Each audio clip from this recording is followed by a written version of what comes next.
apologize for being late. Sorry. We all set in? Yes, ma'am. Okay, let's call to order the You are unmuted. Carroll County Board of Commissioners meeting for September 30th, 2020. I do want to announce that Commissioner Terry McCarthy is on the Zoom. Would you like to join me for the pledge, please? I pledge allegiance to the flag of the United States of America and to the republic for which it stands, one nation, under God, indivisible, with liberty and justice for all.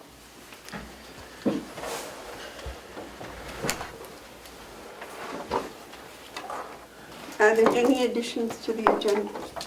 Madam Chair, I do believe that the CFO would like to give a finance update, is that correct? I guess so, a weekly written report, I've got it in writing this week. Okay. So, Would you like to be added to the agenda on a permanent weekly basis? My intent would be to give you a weekly report, at least for a period of time, so. Okay, because like Melissa gives us a report every week. Sure. Okay. I also have an update from the auditor for the commission. Okay. Can we do that? We'll fill it in. Okay. All right. David, would you like to make a motion to approve the minutes of September 16th? I'll make of the 16th, all I got here is the 23rd. Yep, the 16th was held over. Oh, yes, And okay. I I'll make a sent out motion the that we revision. accept the minutes of September 16th. Do you want to second that, Terry? I'll second it, yes. Okay, are there motions been made and seconded to approve the minutes of September 16th, 2020? Are there any additions or corrections? If not, all those in favor say aye. Aye. Aye. Madam Chairman? Yes. Point of order. Yes. Because the other commissioner isn't here, does that require us to have a roll call vote on everything? I believe it does, you're Okay, right. well, let's have a roll call vote on the minutes then. Okay. Commissioner Babson? Yes. Commissioner McCarthy? Yes. Commissioner Bevar? Yes. Thank you. Okay, someone want to make a motion to accept the minutes from September 23rd? I will, I thought I did before, but okay, I'll make a motion. Would you like to second that, Terry? I will. I'll make a second. Are there any additions or, the motions are made and seconded to accept the minutes to the September 23rd meeting. Are there any additions or corrections? No, but when they came out of the draft last week, I made a suggestion to Melissa, and I believe she made the changes, so I guess it would be accepted with corrections. It was a simple one, remember? I don't remember what it was.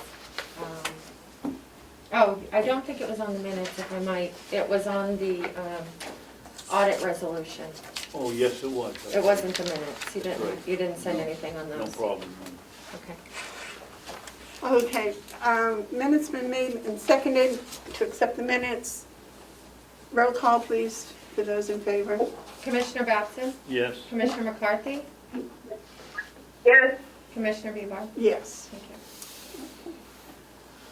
Are there any media questions? Okay. Is there any public input? Yes, Would you state your name and your town that you're from, please? yes, I'm Karen Banks from Ospey Corner. And Karen, go right ahead and tell us. Okay, why I'm here? Well, I'd like to distribute this for you, if you don't mind passing these down. 1, 2, 3, 4, 5.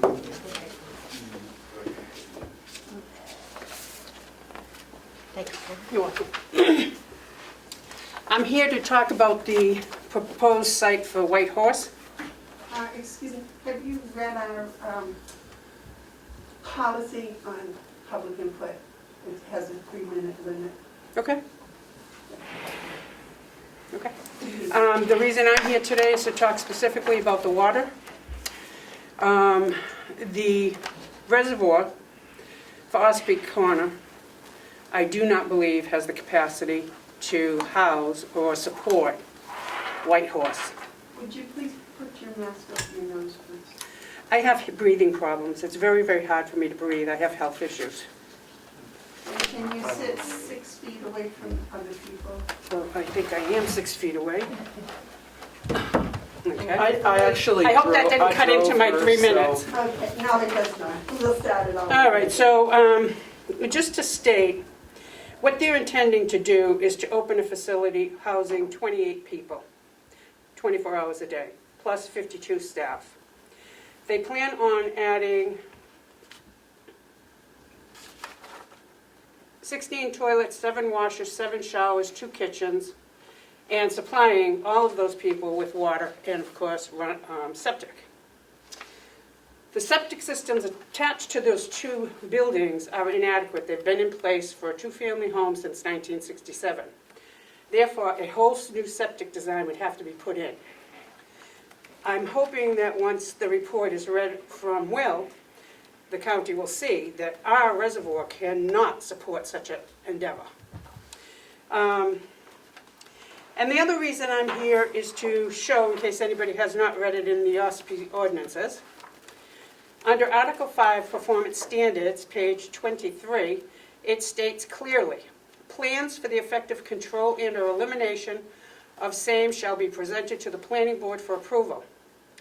When the effects of use are uncertain, the planning board, after prior notification to and at the expense of the applicant, which would be White Horse, shall employ such independent recognized consultants as necessary to ensure compliance with all requirements of this section specifically related to the public health, safety, and welfare and the abatement of nuisances. The estimated costs of such studies shall be deposited with the town prior to the undertaking by the applicant. It is not the burden of the town people to pay for a new study for an applicant who wants to propose such a site proposal.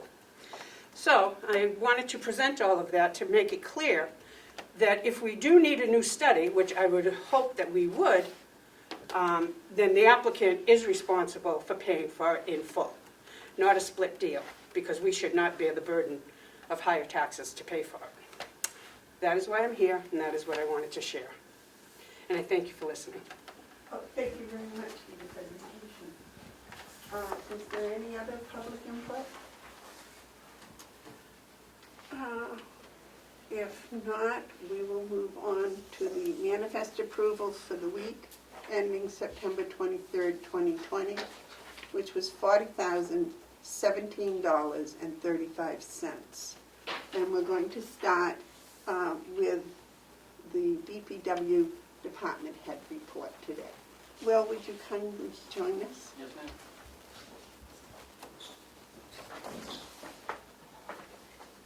Good morning. Good morning. Terry, are you set up? Is there a camera where Will is being seen? Can you see Will? Terry, can you see No. Will? She should be able No, I to. cannot. She should be able to hear. Can you? Okay. All right. Can you say hello to Terry? Let's see if she can hear you. Can Good morning, Commissioner. Can you hear me? I can hear you, Will, thank you. Great. you? I don't know if you guys got copies of these by chance or not, but Yes, we Yes, did. I you did. did. Okay. Yeah, it was emailed to us. Okay. It's always nice to have a second. Just a quick rundown on the list. The hay season is pretty much wrapped up. We ended up with about 323 bales of round bales and around 3,720 square bales, give or take. Basically, everything of that is sold. I got some deliveries that we're still working on finishing up, but everything was sold for this year. So far on sales that I have is around 22,500. I believe with what I have left to deliver, just a rough estimate, our revenue expectation this year was around 32,000. I think we're gonna exceed that. Not by a lot, but I think we're gonna make our numbers. It ought to be pretty close by the time we get everything sent out. Second cut was done on pretty much all the fields in the farm. This is my 12th season here, and we've never been able to do more than 4 to 5. I consider we have 15 fields. We normally do 4 or 5 on a good year of second crop, and this year we did 13 out of 15. The only reason why I didn't do the other 2 is because there was nothing there to waste the fuel on to go out and do. And some of those out of the 13 were a little bit iffy to do them, but we did them anyways because we wanted to get the milkweed cut a second time out there and get some of the weeds out and try to improve the health of the field. So that's a big, I know it doesn't sound like a lot, but that's a big deal for us to have increased that much production, and that's all because of the new tools that we have in our belt with the round baler and the wrapper to be able to do that. Obviously this year's been a nice dry fall, which has helped too, and we've made a lot of that dry, but having those extra tools has made a big difference in time and being able to get through them and whatnot. So that's been a big accomplishment this year for us. Normally we've been mowing the lawns weekly. Obviously we haven't done a lot of mowing lately due to the fact that it's been so dry. They haven't been growing real well. So who knows, we got a little downpour this morning. We may have to do them another 1 or 2 times before the fall's done. I don't know. We'll keep an eye on that.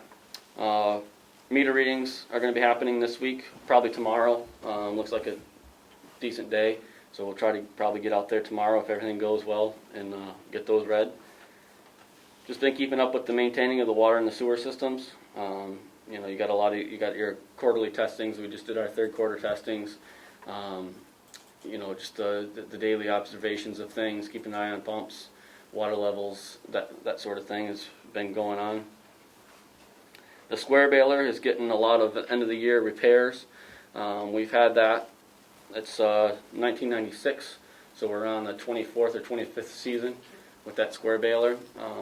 12 seasons that I've been here, we've had some breakdowns here and there, but what we're concentrating on this fall is the pickup tines. Almost every one of our pickup tines is commissioners I'm sure are familiar. They usually have 2 teeth that come up. Almost every one of them have one broken off. And then they're spaced out, some of them, so it's on your first cut hay it picks up fine, but when you get to the fine second cut hay it's getting questionable. So this year we decided to go through, and it's kind of a process to take all those, they call them strippers, off, replace some of those that were damaged, and then replace a lot of the fingers in there, just to try to make the baler more efficient, and it it just needed that. So that's what we're in the middle of doing right now. Working on that. There's a hayfield out back that we've extended, and we've reseeded part of it. So out by the, when you go out back and you would turn to the wood lot where the wood used to be all stacked out there, we still have room to stack some wood on one side, but we used to stack logs on both sides of the road, and I don't foresee us ever really getting that much logs at one time anymore. I think we still have plenty of room for plenty of logs. So this other side we've brought in a bunch of our loam that we have out back, and we've fixed it all up. Kevin, our part-timer, has been doing a lot of that. He's really good with the machinery, and we've got some of it reseeded, and that grew in nice, and we reseeded another section, but we haven't gotten any rain, so that didn't want to take. Hopefully we might see some growing of that this week. But so that's pretty good, and that field's going to go back quite a ways. I think it's going to add on, it could be up to another acre or better when we get all said and done with it. So I figured it's a good investment to do. Been pulling rocks from some fields after we get done going through mowing and baling the hay. We've been going back and picking some up. I've done some brush hogging. I skipped down my sentence here, but I've did some brush hogging in some of our fields, and one of the fields out back, we haven't brush hogged it in a few years. It's got a lot of little saplings coming up, and decided that I wanted to make sure we keep that cleared out. And there was quite a few rocks back there, so we spent a couple hours back there picking rocks the other day, just to make it easier for brush hogging in the future. We've been bagging and selling a little bit of wood, not a lot. We don't have a lot of wood to do, so we kind of cut the campground that we take it to off last week, saying we're pretty much done for the year. That gave us approximately around $2,400 in sales on the wood for the season. Like I mentioned, catching up on the brush hogging. I brush hogged that whole field down across from the mattress factory. We got that done this week. There's only been twice in the time I've been here that we've been able to brush hog that whole thing because it's really wet in there usually, and it's not this year, so I was able to get the whole thing done. We got a field out behind the woodlot done, and I did a bunch of, there's a little field next to the loam pile, the old garden site all up in there we got done, right across the street from here by the courthouse, by the road right here. We did that. I did that yesterday just to kind of make it look better, knocking that stuff down. My guys helped with the office moves that you folks had going on over here. So that's another thing that we did help with. We've been catching up. We got the vehicles all inspected and renewed for their license plates. Now they have I wasn't aware, but we now, instead of having to do it every 5 years, it's a permanent plate on all the government vehicles now. So that kind of helps save that. But it was a little bit of with the COVID going on and trying to work the DMV, you got to drop things off and go pick things back up and stuff. So that was a little bit different than normal. Out behind the jail, there was some brush and trees kind of between the jail. There's like a overflow area out there for water, and then it goes into our hayfield. There's been a lot of trees and brush and things growing up back there.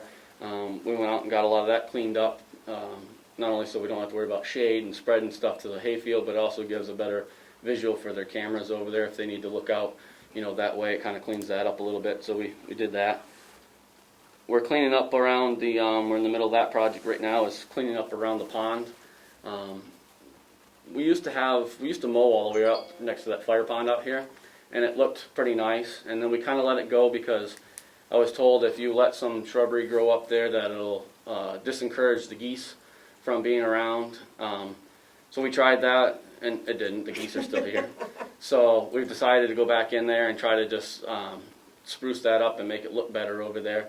It just gives a better visual appeal when you're walking around to see it, and then it'll be easier to maintain it with the lawnmower and stuff if it's cleaned up nice. So we got that going on. And the last thing I had on my list is water discussion. Mrs. Banks talked about it over there. There was a zoning board meeting. I think you guys touched on it last week a little bit. Melissa told me to be prepared to talk about water issues that may be coming up with adding on customers and such. So I went through and looking through, digging through our 3-ring binders of all the things that we have for the water department, and actually I got 2 copies for you, Melissa, if you can leave one for Commissioner McCarthy. This was done, it was kind of an interesting read. It was done, they went out to bid in 98, and they conducted this engineer survey in 99, January 99, and then the report came out in the spring, it looks like. It's very outdated. Our system was upgraded quite a bit in 2001. A lot of the piping suggestions that they put in here were done in 2001. We added on, since this report, there's been added on another well. We got 2 bedrock wells now. So there's been a lot of upgrades, and there's also been some things that are different in here as far as reservoir and what we can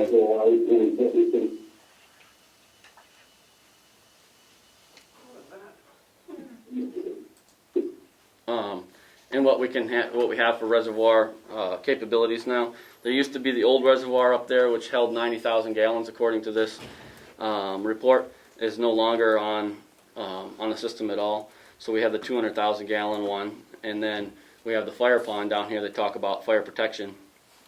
And currently, that's wicked low. I've never seen it as low as it is out there right now, for one, because of the drought.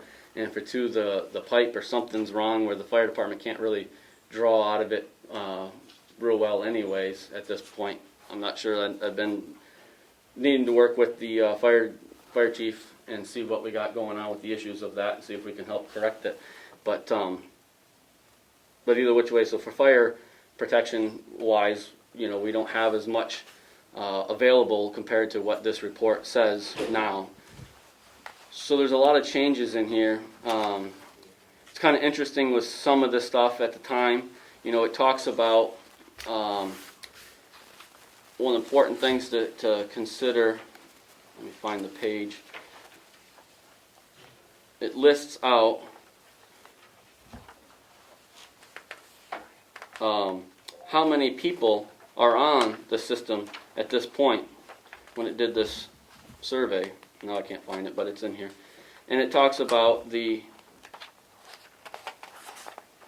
what's down at the village, about 30 customers at the village. And it talks about 30 inmates at the jail and how many employees. Oh, there it goes. It starts on bottom of page 2, I believe it is, when you look at the page numbers, not the actual pages, but the page numbers. It talks about the county annex having 20 employees, the nursing home having 103 beds, nursing home 80 employees, jail 30 inmates with 16 employees, the administration building with 20 employees. So these numbers are really outdated on what we actually have available. Obviously this was before the new jail was even built. And each one of these requires a certain amount of water. The state designates how much water between someone that's living there and an employee that's here working that we have to have, which is your gallons per day. Adds up, and then your wells have to be able to accommodate that. And clearly this is very outdated and it's not up to date. I mean, we can hold over, I'm not familiar with the number, but I know it's over 100 inmates at the jail, I'm assuming. I know we don't have that there, but we have the capabilities, which means we have to plan that our water system can handle that many. So my recommendation with a lot of what's going on, there's nothing in here that I could find in any of our, and I can move on to the policy in a little bit, but there's nothing that I could find in writing that says how many customers, because I have heard that, I know Commissioner Batson was talking about, and I've heard it over the years of saying we can't let any more on, or how many we can let on, and there's nothing that I find in here that says what we can or can't let on. But, it indicates, what this indicates to me is we don't have enough information to determine what our capabilities are. And it's not just, I've heard comments about, what aquifer we're on and everything like that, which is, yes, that's important, but, can our pumps pump that much water for the demand and such? So, I recommend that we really need to look at having an updated, before we make any kind of decisions, we need to have an updated study, something similar to this, that has updated information that can tell us whether we can handle it more demand or if we're lacking what we have now that for sufficiency on, say, fire suppression, those kinds of things. So that's the first step, is we need to find out, in my opinion, we need to find out that. I know when I look in the policies, and I've made copies of the, I'm sure you guys have them, but I made some copies, and I highlighted a couple things on here that's, kind of pertinent to this conversation, so to speak. It's, on the first thing, it says final approval of applications lie with the county commissioners, so you guys have the final say. Hopefully, being I'm the primary operator, we're on the same page, and that's why I think we need the new study done to determine what we want to do there. Commonly, I did some research, commonly when you have a facility such as Whitehorse, more of a commercial type facility coming online, you're going to have an impact study, which is what we're talking about here. They're going to have proposed drawings of how they're going to, which I didn't see at the zoning board. Maybe they'll have that for the planning board. I don't know what their plan is, but how they're going to have it set up. There's going to have to be domestic water and fire protection. I did hear the gentleman talk about fire protection in the building the other night when he was there. That requires a different volume of water that comes in. Currently, that location down there has 3 meters, and they're all 5/8 inch meters, just regular home meters. If you got fire suppression in there, you have to have a bigger line, usually 2 to 4 inch line that's coming in off the main, not just a 5/8 inch or 1 inch line coming off the main to get the volume that comes in. So we need to see drawings of what they propose to put down there too when they get to that point. And we'll have to have backflow devices that are supposed to be in buildings. All of our buildings here on the county, our commercial buildings, have backflow devices, and twice a year we have those backflow devices tested.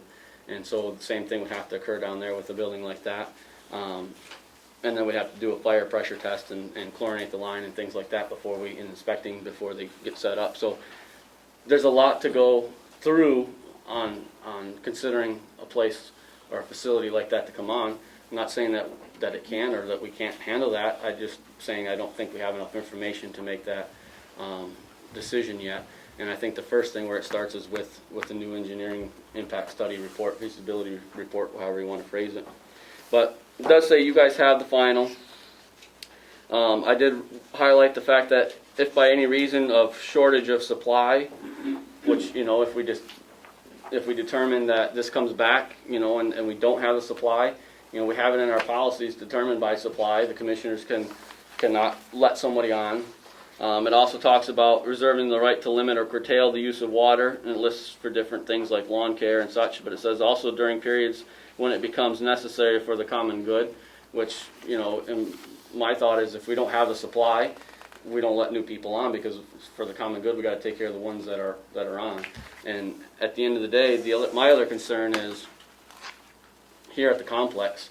I don't know if it'll ever happen, but there's been talk and there's been studies. I know I've heard Howie in here about assisted living, possibly addition onto the new nursing home. It may never happen, it may. But I don't want us as the county water to stretch so thin that we can't take care of what we want here on the complex for the people that are here on our complex.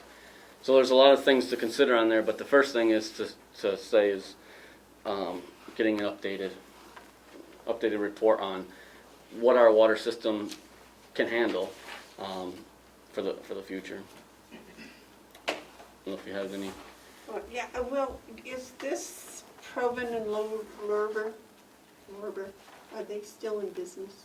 I don't know. I haven't looked into that. I know of probably at least 2 or 3 other engineering firms that do a lot of water business type stuff that I would assume, when I looked it up for this one back 22 years ago, was almost $12,000 to have done. I would assume it's a lot more than that, obviously. And so so I'm assuming, obviously, according to what Mrs. Banks said, we wouldn't be paying for it, but whether they want to go out to a bid or whatever, there's other companies that do it, but I'm not sure about this one. Okay. I think the fact that it's been 22 years without being updated, and in my 4 years here, we've had 3 new customers, I believe.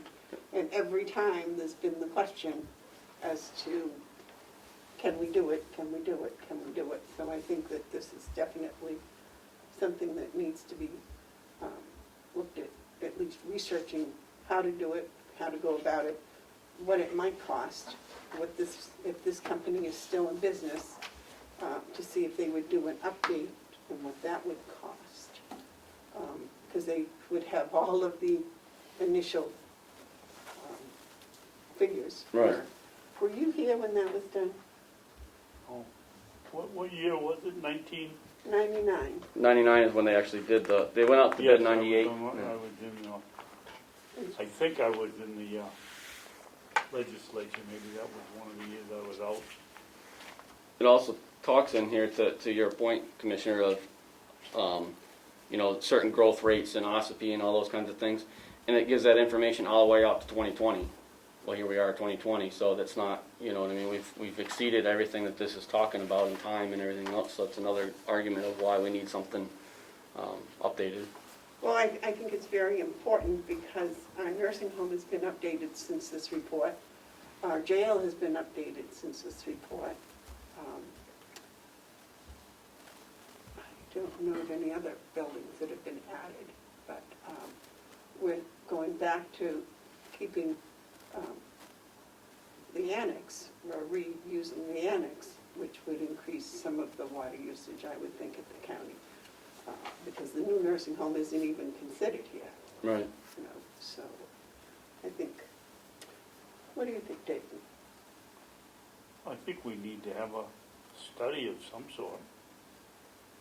I wish we could find out, I clearly remember a vote here somewhere along the line of 32 or 33 or 34 hookups, and that was it. And I'm amazed we can't find any record of that, but we did. And now we're at, I didn't mean to interrupt you, Commissioner, No, but that's all right. I think we're close to 47, 48, something like that, when I was just talking with Laura downstairs when we were talking about it with there, so we've increased, you know, since this report's come out. And Well, I did have a question, Will. The Carroll building, does that have 3 meters or just one? 3. One for each little white house and one for the big? Yes, sir. Okay. And the other thing, I was incorrect when that gentleman came in that's redoing the railroad station. Yep. I thought he was the one that had done such a nice job on the grain store. Suddenly the light went off when I went down there one day and I saw him get out of the car. There were 2 different buildings. Didn't Right. make any difference how I voted, but I think in the future, if we're going to hook up somebody, we ought to come in with a map or a sketch of where things are. Right. He was very, very clear that it wasn't the Oh. grain store when he was here. And I said, no, I think it was. I was wrong. He never said it was the railroad station, which I would have thought would have been an easier description. Well, I thought he did, because I was quite aware that it was the little railroad station. It was, okay. It's the tiny one. Anyway, I think the point is that we should have a kind of a sketch or a map that we could just keep a record. And I think this new GSI system that we're working on getting set up, we bought the software. I gotta try to get I've been trying to get a hold of John Rich about the tablet for it.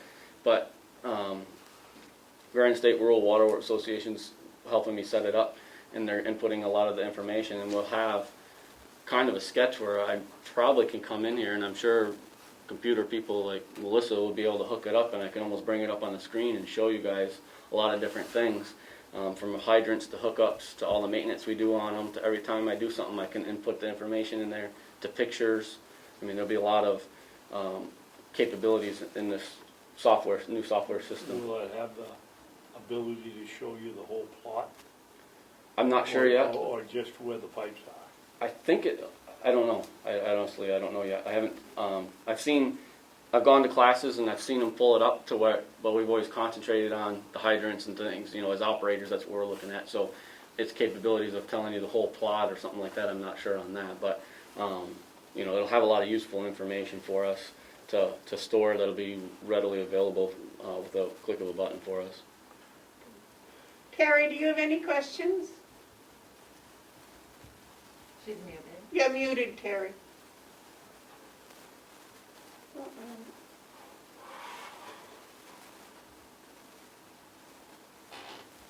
There you go. Okay, Yes, now? yeah. I don't. I would just hope that we would give Will the ability to go out and gather up this information, since we are going into the budget season, so we can get it in our budget if we need to do an extensive study. Get us some prices, and so we can get ready to send out an RFP if need be. All right, sounds good, yes. Madam Chair, if I might, a couple of things. While you were talking, I looked it up, and that engineering firm was acquired by North Point Engineering in Concord in 2016. And just for my own information, is the new courthouse across the street on the water system? Yes. So that's another addition since that report, right? Yep. Okay. Will had mentioned that you found records, you have binders or something related, where you found the, this report that you presented today? Yep, that's the binder. That's what's in the binder. I'm wondering if you have some water department records like this or things about the system, if you wouldn't mind, we could get together so I can scan them in so we have an electronic copy here as well. Yeah, I don't Would that think be there's- okay? Yeah, I don't think there's a lot more than this, Okay. from what I've found, other than the other couple binders that we have in there are like our emergency, contact plan. That would be good too, probably, to have, just some, an Yeah. electronic copy I somewhere. mean, the business office has had it, because it's always provided, I have to update it every few years, and it's always provided to the commissioners and to the business office. I also have one down there, so we could find it, but it should be around, the complex, around the building here also. All right, I'll ask first, but maybe we could work on that. And then the last thing I had was the GSI system that you talked about, that you need a tablet. Yeah. I think because the town of Ospey tax records, property records are digitized, that we can probably work in like a map and lot and even a broader overlay, so that you can look, like you had asked about, looking at the whole parcel, so, I'm sure that system comes with that yeah. particular information. Oh, That yeah. would I would just think it would. be sensible, yeah. So, yes, David? Madam Chairman, why are we talking about going out for a quote for a proposal to study the water if we, A, haven't taken a vote, and B, the policy is right here. It says that the applicant will pay for it. David, I think that after 22 years, the county needs to do this for the county, because we have had different things that we have added on. We've gone from 30-some to 47, Will said. We've also added the courthouse, the nursing home. We've done a lot of changes, and we don't know if we're still in compliance with whatever. And we're going to work on a new tank, is that right? Not a new tank, but relining the current tank that we have. Right, and that may not be sufficient for what we have already. That's one of my concerns, why spend all this money on refixing the tank we have, when in reality we may need 2 tanks, or we need a bigger tank, just for what we have already. That's why I'm concerned, that, you know, every time this comes up in the past 4 years that I've been here, there's been this question, do we have capacity? Do we have capacity? And I think the county, and he's talking about, this assisted living, we need to know what our capacity is. We need to have an updated report for us, for the county. Regardless of whatever's going on in the village, I believe that this is something that we need to do, and we need to know for the county, because it's going to come up again anytime anybody else goes to get on to the system. And if the fire department decides we need more fire hydrants, whatever, or if the assisted living comes into being, or if we move back over to the annex with offices or whatever, the question's going to come up, do we have sufficient water supply? And Will brought up another fact that I think is very important, and that is, yes, we're in a drought this year. I think they've declared it a severe drought, and our fire pond is not adequate at this moment to handle an emergency here. I mean, is that what I heard you say? That's my understanding. I mean, I would confirm that with the fire chief, but my understanding is there's been an issue with the pipe in there, and then, I mean, there's still water in there and the pipe goes down, but I've never seen the thing so low. There's still water in there, but whether he can access the water or not is another, question. Right. So that's why I'm thinking that, first of all, we need to find out what this expense is going to be, because I think that, I almost think when we did when we paid off the sewer mortgage, was it the sewer mortgage or the loan, or was it the loan for the water system Loan for the water system. that we paid off? Those things are, we didn't realize that all of this was different than the last report we'd had. So the last report was what triggered that water system update, I believe. Right. So we need to seriously look at this. And also, when I was first here, there was discussion about turning the whole water system over to the town. Yes, it was. So I think the county needs to do this report for the county. I don't believe it's something that is just dependent upon one individual business wanting to move into the area. I think it's our responsibility to all of the things that I've stated, that the county have an updated report, an updated engineering, whatever they call this. Madam Chair, point of information. Yes, sir. We paid, the delegation appropriated funds to do the assisted living facility study. Did they look into the water system at all? No, Because that would have been part of a cost. I'm surprised. Thank you. I would have thought that that would have been a major item. And So if, we're gonna agree to disagree. I think you've got a good, some points, but it was Whitehorse moving to the village that promoted all of this, and they're going to be the cause of us. With them moving in, there's more water being used in that one building than all of the additions we've put on in the last 20 years that I've been here. And I think at the very least it ought to be a cost-sharing study, but we ought to find out what it would be going to cost to begin with. I do agree with you there. Terry? Well, I think I mentioned it last week that we might be able to do a share. But I think we need to find out how much money we're talking about. Like I said, I would like us to give Will the ability to go out and find out how much this is going to cost and then take it from there. I agree. At the very least, we should find out what the expenses are going to be.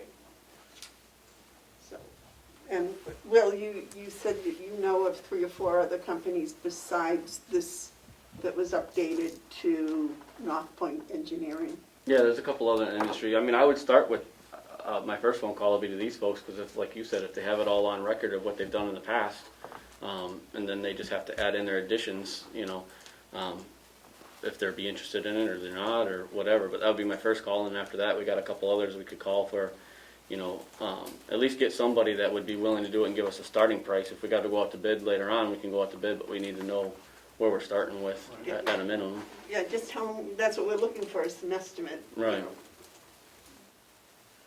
Because I do think every time a water person has come on, we've said we need to do an updated study, and we've asked you to find if there was a study. Right. And you've looked in your recent records and said, no, there hasn't been. But, and I can understand, you had to go back 22 years to find something. Yeah, there's a lot of dust back there. Yeah, I can imagine.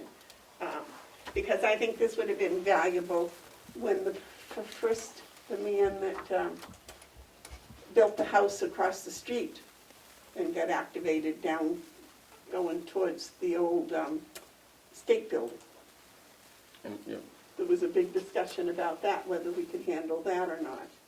And it would have saved an awful lot of time if we had a report that we could look at and go, oh, yeah, we can handle more, and, well, sorry, no, we're maxed out. And then we could use our policy. But I'm not sure, we're so far from being able to apply the policy because we have no evidence, we have no facts to back it up, because, things have changed an awful lot in 22 years. That's ridiculous. So, do you want to make a motion for Will to go investigate this, or you just want to tell him to go investigate it?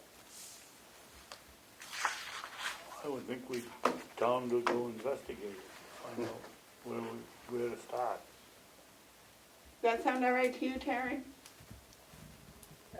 I don't think we have to have a motion to just have him investigate. I think that, yeah. Sounds good. Okay, the cost of getting this all updated. And did you get a list of all the things that have been added since? As people were telling them they came differently from the courthouse and the annex, possible uses for the future use of the annex, because that would be all above and beyond the nursing home, because there's still 103 beds in the nursing home. But I believe there's more than 80 employees in the nursing home. Right. So you might have to talk to Howie and get the updated number of employees at the nursing Yeah, home. but they're not all here at the same time. It's 3 shifts. Yep, they're still, Using water. it's, Yeah, they're still using water, but it's usually, the way I read this report, it's gallons per day per person. So even if you have 3 shifts, you have, oh, okay, so, you know what I mean? So you have that person, if they designate 15 gallons to that person and you have 3 different shifts, that one position is using 45 gallons by having 3 different people there, so to speak. Right. And I think there's more employees in the administration building Right. than there were at that time. And the whole new nursing home and the jail, I don't know what was updated from the jail, but it looks like it might have gone from 50 to 150 capacity. Yeah, this said 30 in there, so. The capacity of the jail now is 150, right? Maximum capacity. I believe so. Even though we only have I 50 think in there. 135, but maybe that was what the old jail would hold, if they were crammed in.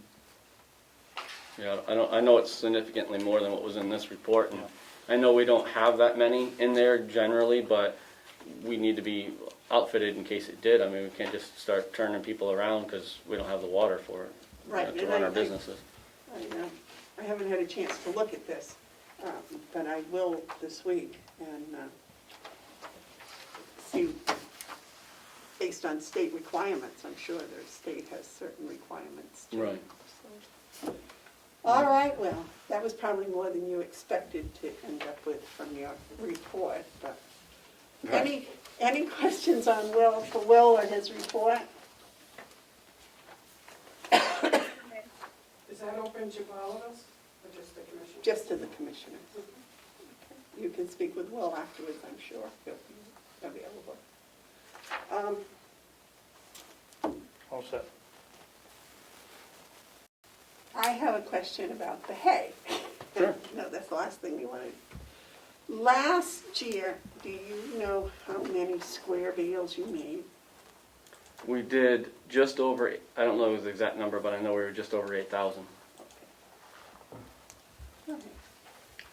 And I think the equivalent comes out to pretty close to the same this year, doing the 15 to 1 or 14 to 1. I think it's pretty close, give or Well, take. those are 550-pound bales, right? Closer to 600. 600, Yeah. so that's, They're 4x5s, aren't they? 4x4s. 4x4s, they're about 500 pounds.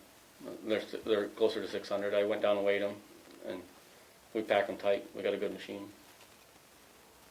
So, Mine are exactly 500. yeah.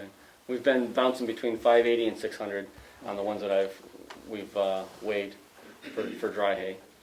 and square bales are no longer 50 pounds like they used to be. What are your square bales? I would say they're probably more like 40, give or take. But that's what I do is a 40-pound. With 600 pounds, you know, you're coming up to just shy of 15. All right. Good, good. It's been a good season all the way around.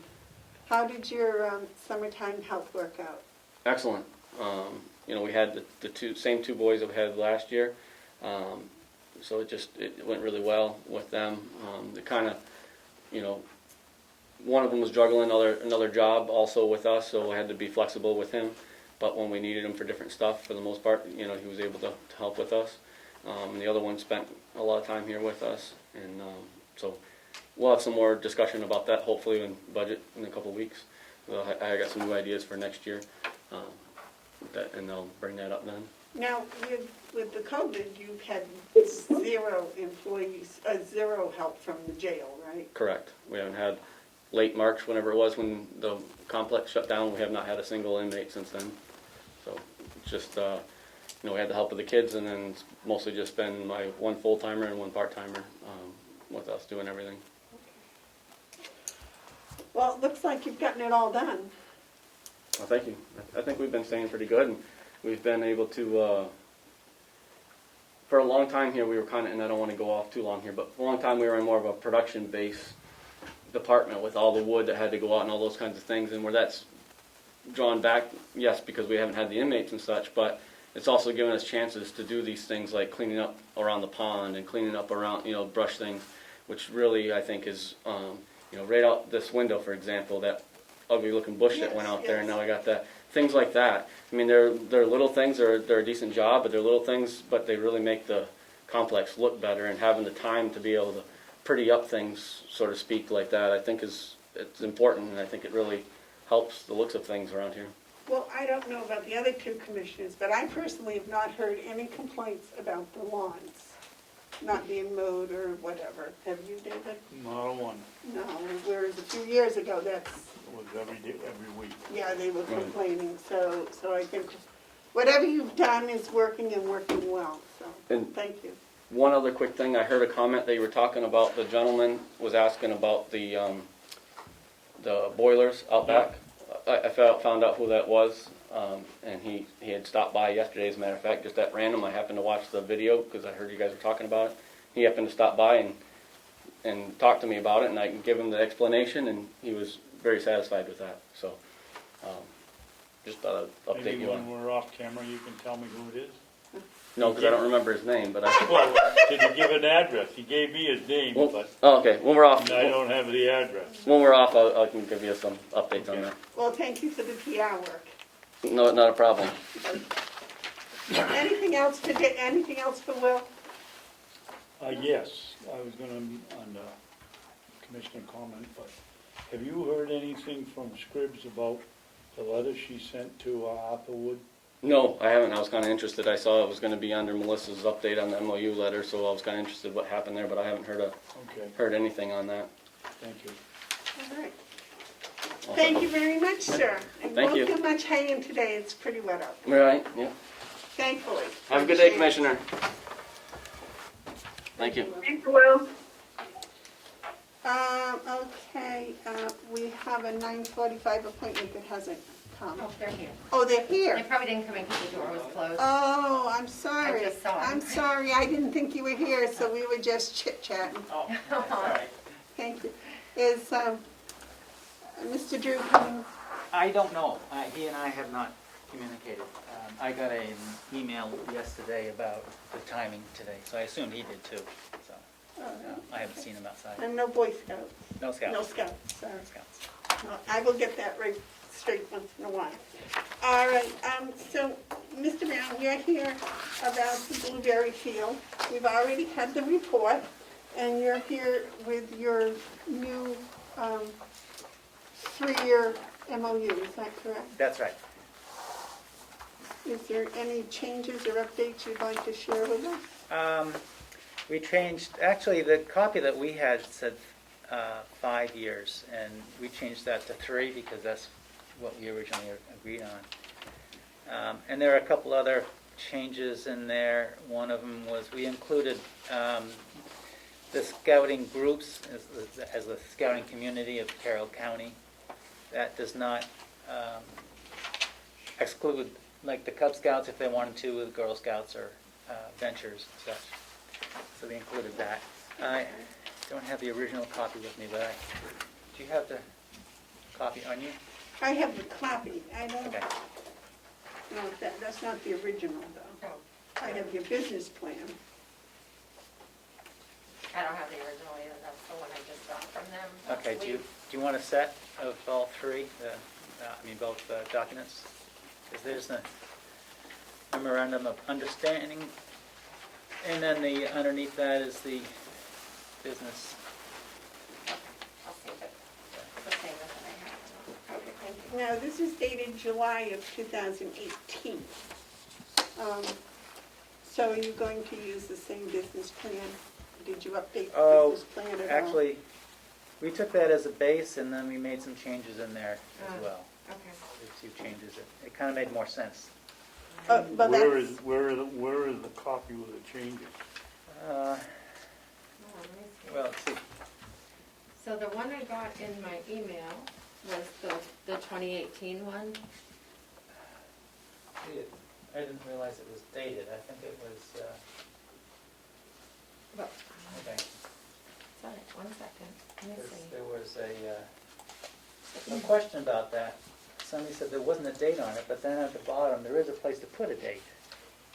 Maybe Yes, for the signatures. Right. If I might. But this- that's from the memorandum of understanding. You said the changes were on the business plan.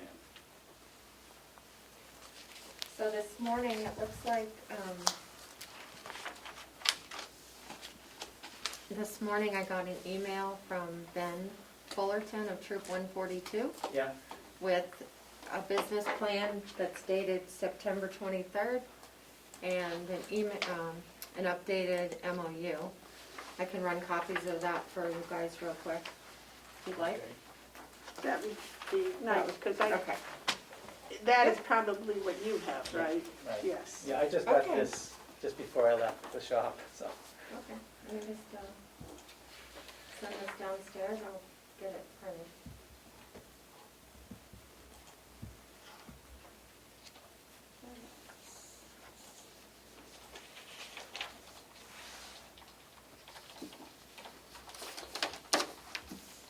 So it's my understanding that you're pretty much done with the blueberries this year. You've got some more mulching to do.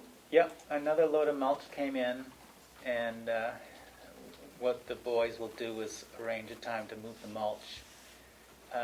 We might need to mow it again. It's warm now, but I think the grass has pretty much stopped growing at this point, so it may not need mowing. We can always go down there and cut between the bushes, cut the grasses out. There's always work like that to do. I don't know when the best time is to trim the bushes. It's usually after they become dormant. But myself, I prefer to trim the bushes sometime before they break dormancy in the spring. So which is broom are you talking about? Oh, this witch's broom, a lot of that was cut out. I did that before we met last time. But what also needs to be done is the bushes growing so thick, it improves them a lot if you just take out some of the larger canes. Prune. Yeah, regular pruning, yeah. And there'll be some winter kill in there, and it'd be good to get that out too. All right.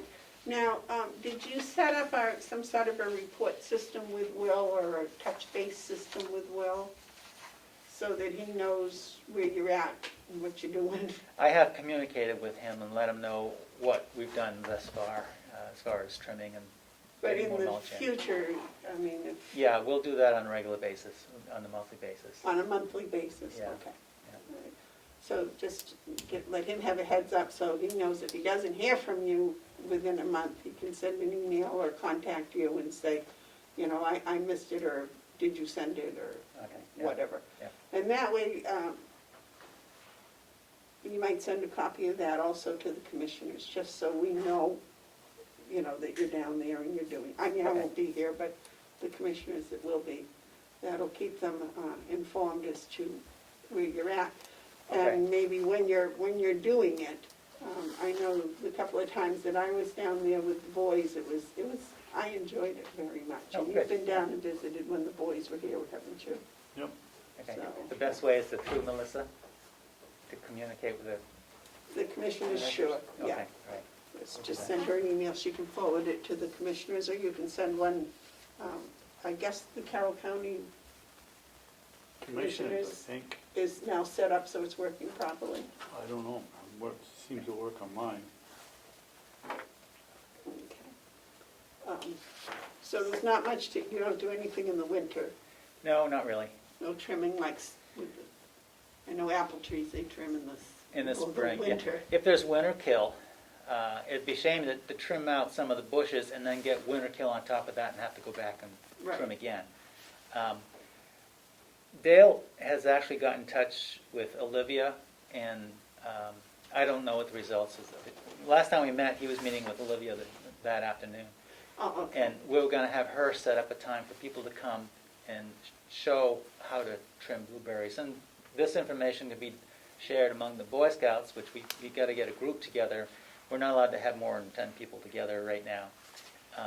And also, as well as the county, if people want to come in, if they want to trim their own blueberries and want to learn how to do it, this is a good time to do that. on the same day but a different hour. Right, with the extension service. Right, exactly. Have you talked to Olivia at your extension meetings? No. No. I know she did that once before. She did a show and tell or trim and tell or something. Yes, David? But I think, Mr. Brown, it's important that, yeah, I think you said something like, well, we turned the blueberries over to you, or maybe Dale did, and nobody thought that we were interested after that. And it went from there in that discussion.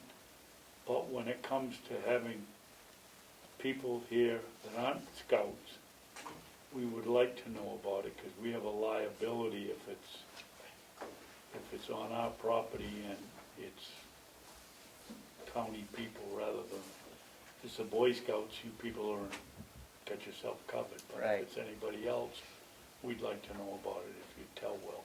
Okay.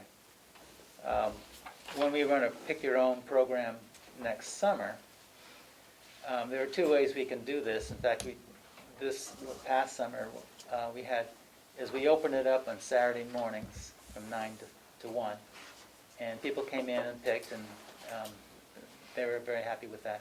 And then people asked if they can come after hours, and I said, yeah, sure, fine. And there's talk about next summer having an opportunity where it's open all the time when the blueberries are ready to be picked, and leave it open for people coming in and pick, and then either leave money there in a strong box, or they can mail us a check. And so it's going to be hard to determine how many people or when or who's going to be in at that point. So we have to decide what we're going to do, about some kind of arrangement for. David, how did they do it before when it was come pick your own? Myself and Crosby and, what was his name with all the tattoo? Dan. Lemon. Dan. Yeah, Dan. And I. And I sat there with the two of them, I think 2 or 3 Saturdays, and people came up and we took their money and off they went with blueberries. Okay. Right, but I wasn't questioning that, because I was there, I know how that worked, but I was questioning the liability. Oh, we didn't worry about it. It was covered by our insurance, I think. We checked that, I'm sure, because that would be one of the first things that came to mind. But Well, I was wondering if our insurance would cover their folk coming to pick your own also on our I wouldn't property. give the insurance company the opportunity to duck out and say, well, Scouts have it, and they're with their association, and let them pay for it. I'd rather that we establish at the beginning who's liable if something happens, and then I think we're covered. So, do you think leaving it open through the week without supervision is not a good idea? Do you think it's... Well, that's what I was going to start to talk. I think if we do that, then people that are in the blueberry business have a legitimate complaint that we're competing against them. If we have it on a Saturday morning and you come in and pick them, or you want to come in Saturday afternoon after we're closed and leave your money, that's fine. But when you open it up for the whole week, I think you really are going in competition against the people that are making their living selling blueberries, part of their living. Yeah. Well, I'm not sure I agree with that, David, because, well, we had also spoke with the jail, and the jail said that they have cameras that they could watch your strong box, and they could also watch people's license plate numbers and things of that number. So Nice. the cameras are very, very precise. I don't know, you might have to put a specific days. That would be the only thing that I would think. Yeah, Because the jail wouldn't want people wandering around, or anybody else on campus. I don't think would want people wandering around from daylight to dark, because during the summer, that's 5 in the morning till 9 at night, Yeah. type of thing, you know. so maybe target at from 9 to 5, something like that. Yeah. Scouts are allowed after that because I get out of work at 4 o'clock and we can come down and pick till dark. Well, you know, in picking berries and things,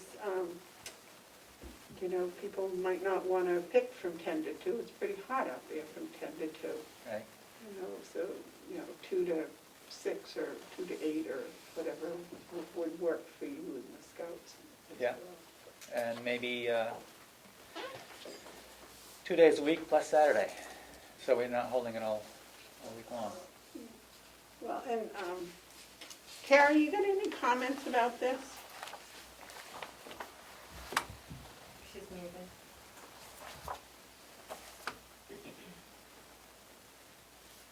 Amanda, can you hear me? Yes. Okay. No, I'm fine.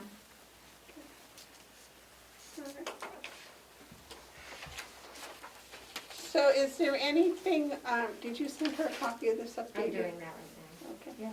They're sending you a copy of the MOU for us to sign that gives them a 3-year access users.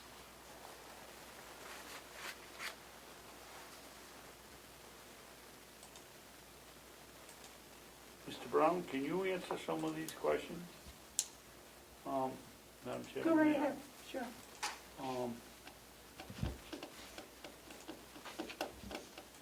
Where and how many pints, quarts, whatever you put them up in, did you donate last year? Wow. It's kind of hard to say because I took a couple of quarts to Paris Farmer in North Conway because they donated some boxes, berry boxes. And then also, and on fertilizer, I mean, this is the previous year. And then same thing with Clark's. They donated a couple of bags of fertilizer the year before. And so I just dropped them off. Okay. There were people that had helped us out, and I just let them have a quart here and there. It's kind of hard to say, probably as many as 20 quarts. Okay. The church that is our charter, we're under the charter and the church. We take blueberries there, and they're just before, and there's a celebration. They have pancake dinner just before Easter sometime, or maybe it's just. How about nursing homes and Meals on Wheels? We haven't done any on Meals on Wheels. There is a, they said, no, we won't take them because of COVID this year, but maybe in the future they can take them. We can also offer them to them, and they can freeze them and then use them for cooking, and I think that's fine.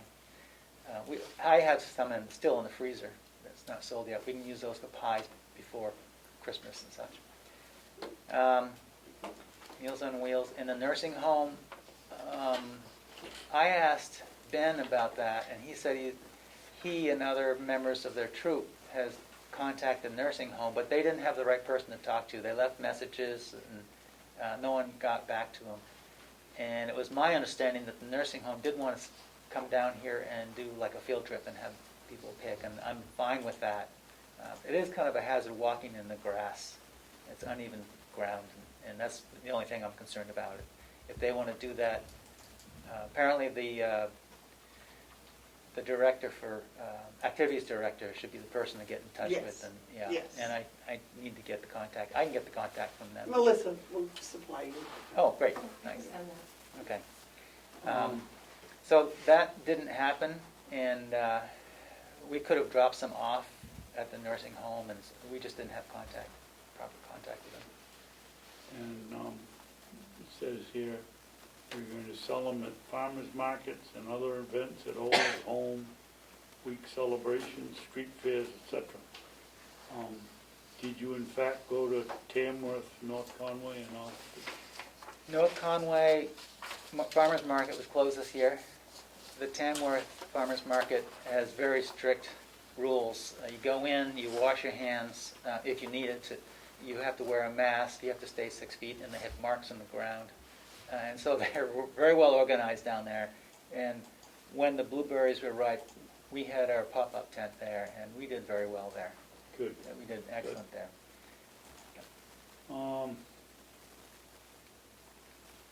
Did you sell to any restaurants? Yes, we did. There was one in North Conway, I forget what their name is. They took 20 quarts, and they were hoping to do 20 quarts every week. And it got to the point where that 20 quarts lasted them. They had wound up putting some in the freezer. And it turns out they didn't sell as many as they thought they would. They were using them for cooking pancakes and muffins and such. But they weren't able to move as many blueberries as they thought they were going to. Other restaurants. I think 142 sold some to other restaurants down in their neck of the woods, and I can't give you the information on that. May I make a suggestion that Sure. next year, when you give the report to the commissioners, that you list out those Okay. answers? I mean, you've asked the questions on this and you've written answers, but they're non-specific. Okay. So if you were maybe a little more specific in the report, would that answer? Yeah, I mean, this isn't what I would call a business plan. It's more of a question session on looking for answers. But that's okay.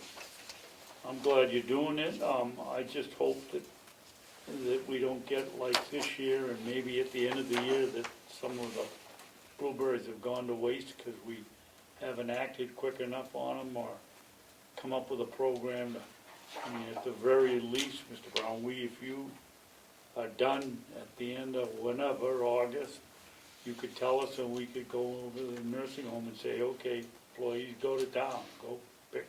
I mean, it's a shame to see them wasted after all the work you people have put in. You've gotten far more blueberries than we ever had here in the past 10 years. I think it was a lucky year. The bushes themselves were ready to burst. They've been held back for a few years, maybe not fertilized, and then when we put the fertilizer to them, we got as much as 22 inches of new growth, and that's where the blueberries came from. And I think we're just lucky. We don't have as many bushes that are put on as much growth this year, because we kind of woke them up last year. So I think next year will be pretty good. Did you have a lot of wasted berries this year? Oh yeah, of course, the birds got a lot. They cleaned us up at the end of the season. A lot of the berries that were on the ground got picked up by the birds.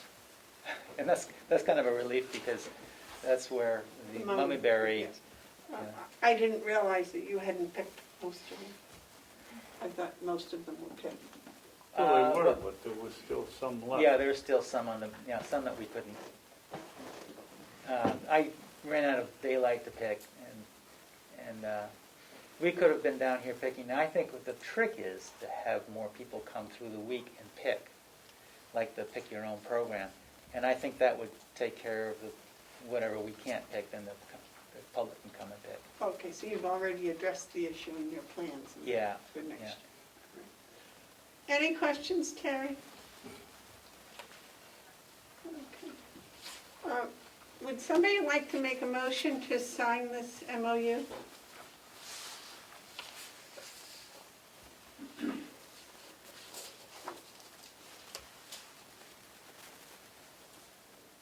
Are you both against signing it?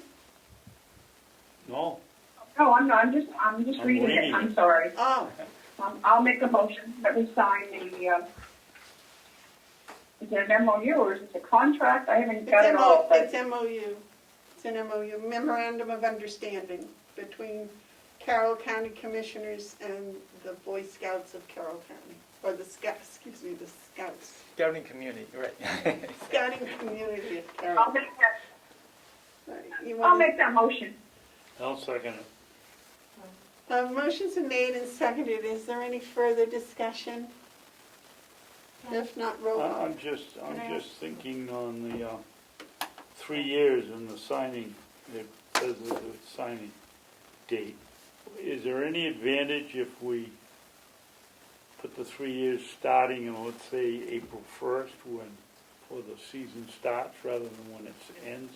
I don't know anything about raising blueberries, but would there be a difference? No, actually, you could do it any time of year you want to. You can start the first of the year. But if April 1st, we might even get in there and start trimming bushes before April 1st. March is a good time to start cutting, actually. By April, the bush is starting to wake up. So if it's actually at the January 1st, that's fine with me. Well, my thought is if it ends the end of September, then all the berries have been picked. They've gotten all the reward for the year, for all the work they did at the beginning of the year. Yeah? So that I would think would be, to me, harvest season ends the year. That's right. Yeah, but you've got to take care of them for next year, and if you know September 1st, after you've picked all the blueberries, that you're not gonna do it again for next year, maybe you won't put any effort in for the summer to do the work that needs to be done for the following year. So it doesn't matter when you start or sign the No, it contract. doesn't. On the other hand, we still have frozen blueberries, which will add to sales between now and Christmas. So, yeah, yeah. Well, whatever you want, that was the only thought I had. Any other discussion? Madam Chair, I had a correction on it mentions the county administrator in 2 places. Do you want to change that verbiage to the commissioners?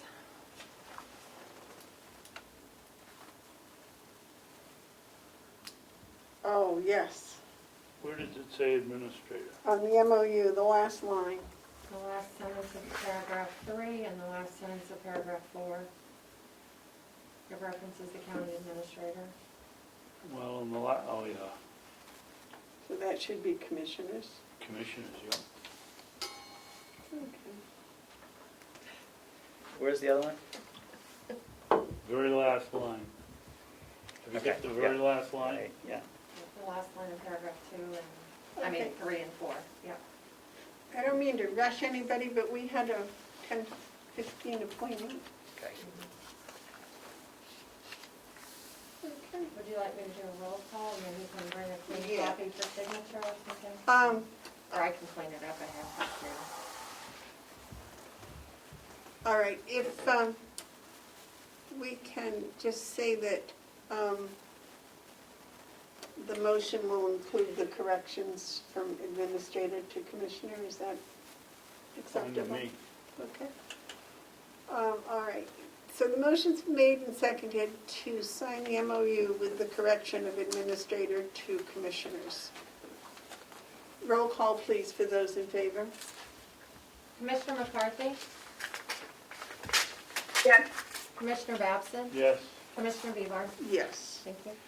and she'll do that, and we'll sign it and give you a copy. Okay, great. Yeah, and then we'll send you a copy back with all the rest of the signatures. Yeah. Great. Thank you very much. Well, thank you for your opportunity to do this with Blueberry. thank you for Very the good. work you put in. Thank you. And you might make arrangements with Will as to when or how you're going to contact him, too. Okay. Thanks. Thank you. I have, Tim, I have the rec director's contact information if you want to get that from me now. For the Okay. nursing home. Sure. What happened to Josh? He's still here, I think, just not. There he is. Okay, next on the agenda is the checkmate agreement with Josh Robinson. Good morning, Josh.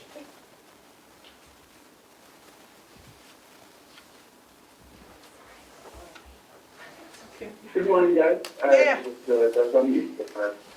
How's everyone today? Very well. Our new chief financial officer is here today. Have you met Excellent. Fergus? Hi, Fergus. Okay. All right, Fergus, if you want to come sit in the hot seat, please. Actually, Forrest, could you come over here? Yep. Thank you.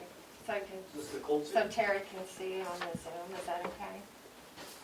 No. Or do you want him over there for I Ed? want him over there. For Ed, okay. Sorry about that, Vance.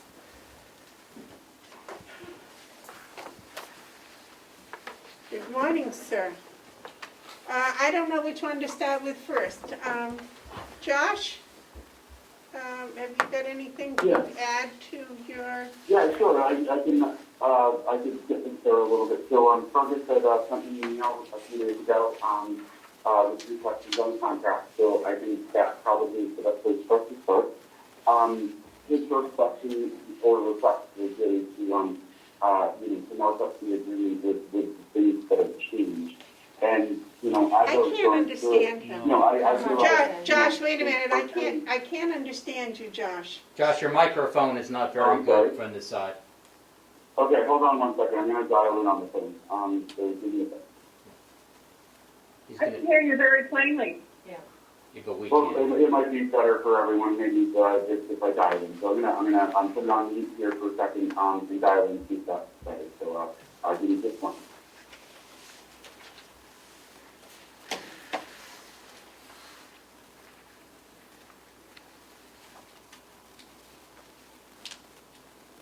And I Yes. just wanted to say good morning to Fergus. I didn't know he was there. Welcome aboard to your first real commissioners meeting. Thanks, Commissioner.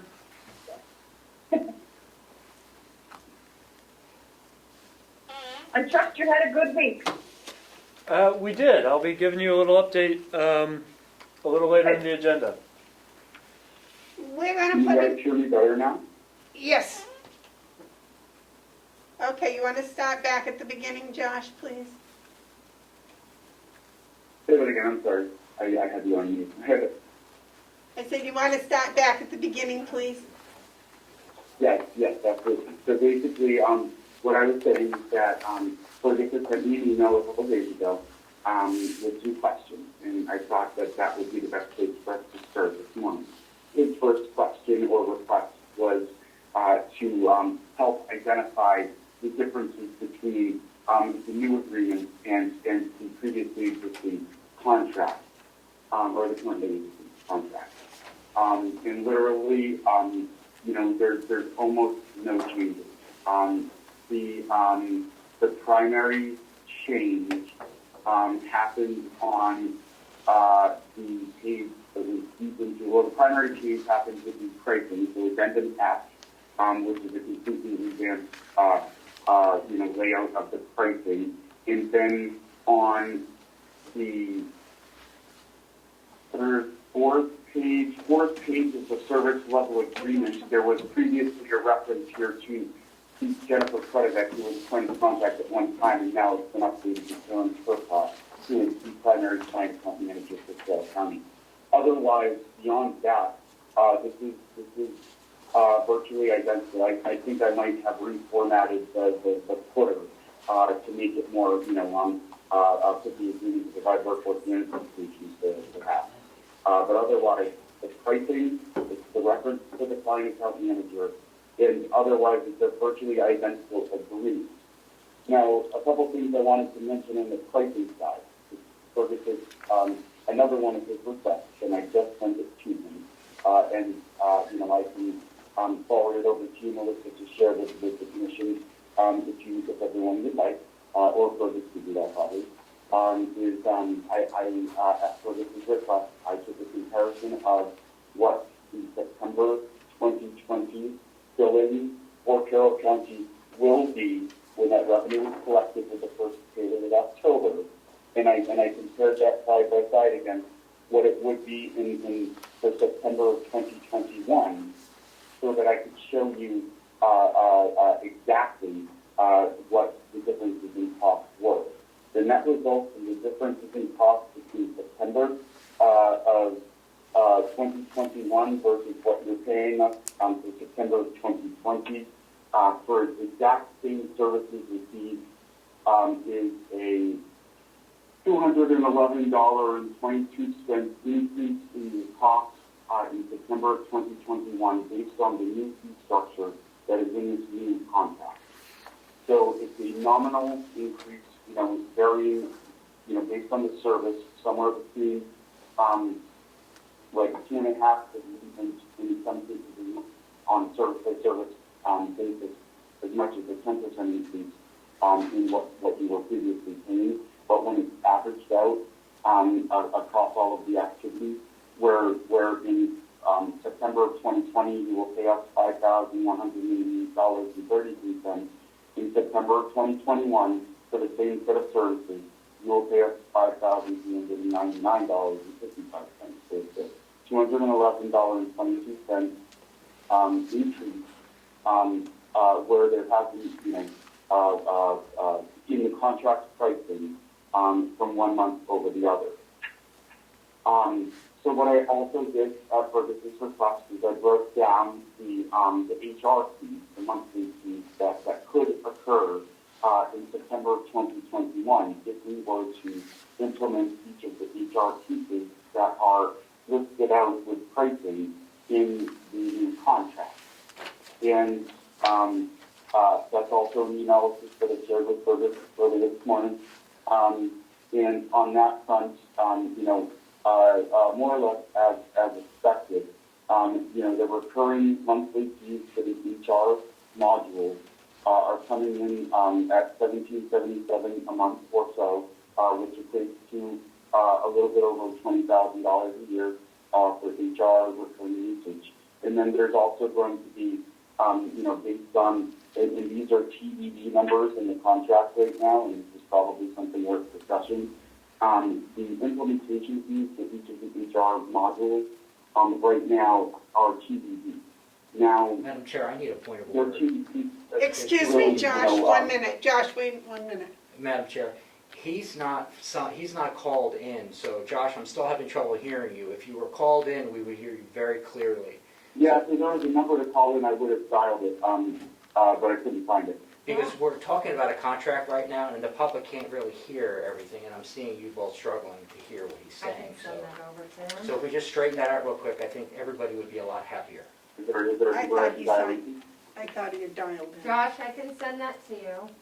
Just 1 second. It'll be worth the wait.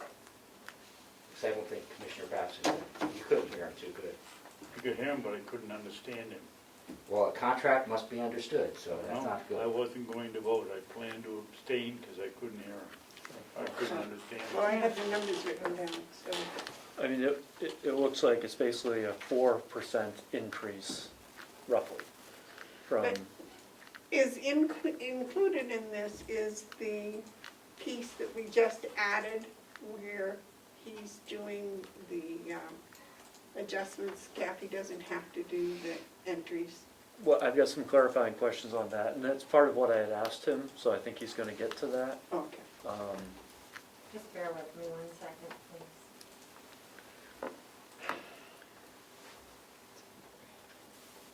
And I've just received the email he had sent, so, but it was only sent to me, so you don't have the benefit of those numbers yet. Of course, I'll send it to you shortly. I don't want to lose my Zoom.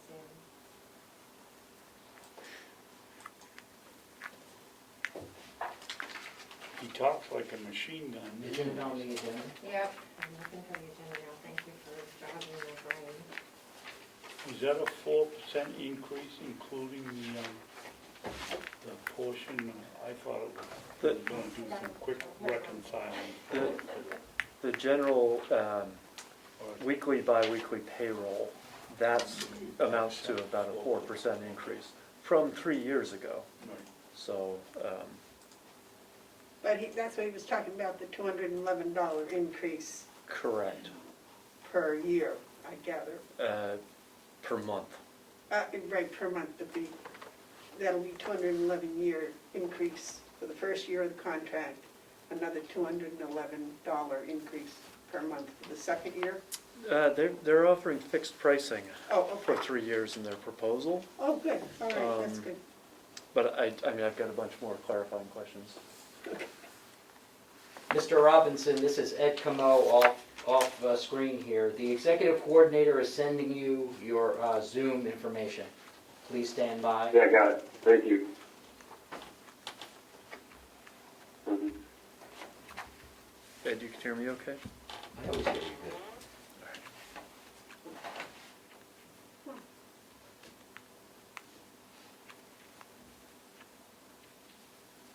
Now, I think I gotta click star 6 9 on that. No, no, I think it's not in, on his phone.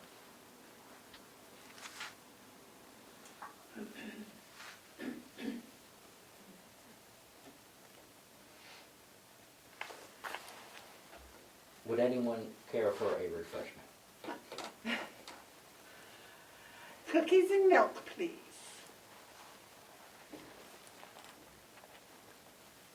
Did he get us in? It's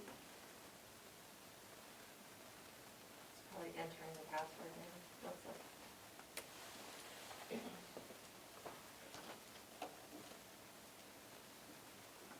Terry saving money on her electricity bill or what? Why? Dark. It's probably so she can see it better on the computer without the light reflection.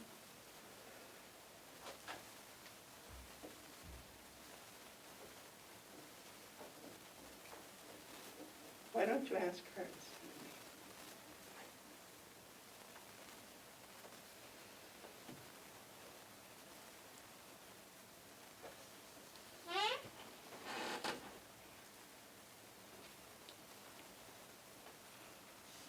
Oh, thank God it's raining. I'm so happy. Yeah, I didn't, it was very strange to drive down the road with rain on. Talk about strange. I saw a school bus this morning. Yep. It was like, oh my. Oh yeah.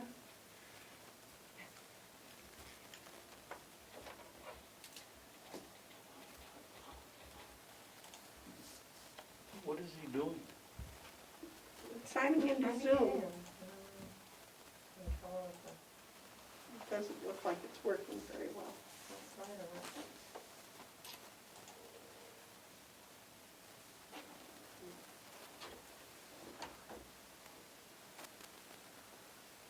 And who was that lady's voice that we heard a couple of times breaking in? I don't know, I don't see, I can't read on there who's on. Don't think it's anybody Well, else. one is Mr. Miller from Wakefield. Well, he does the filming for Wakefield. I think we were getting feedback from Terry's computer, so I muted it.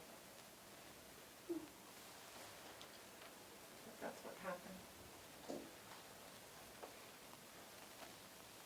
Hey, Josh. Come on. Hey guys, I need a meeting password. Password. Oh, there it is. Sorry. It's the same one you used to get in.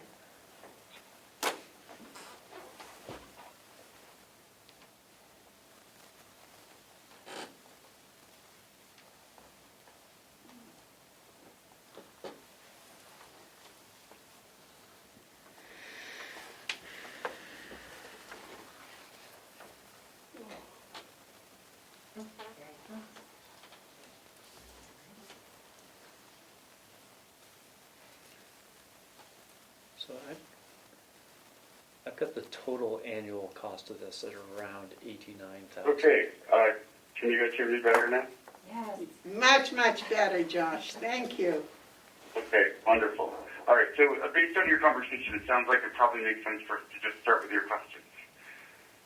Okay. I think Fergus has some questions for you. I do. Okay, I did get your email, Josh, so thank you for that. That certainly helps.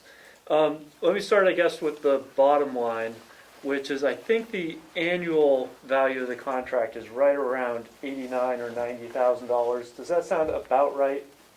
Yes, that sounds approximately. Mm-hmm. Okay, all right, good. So on the changes, I see you added 4 clauses on addendum B.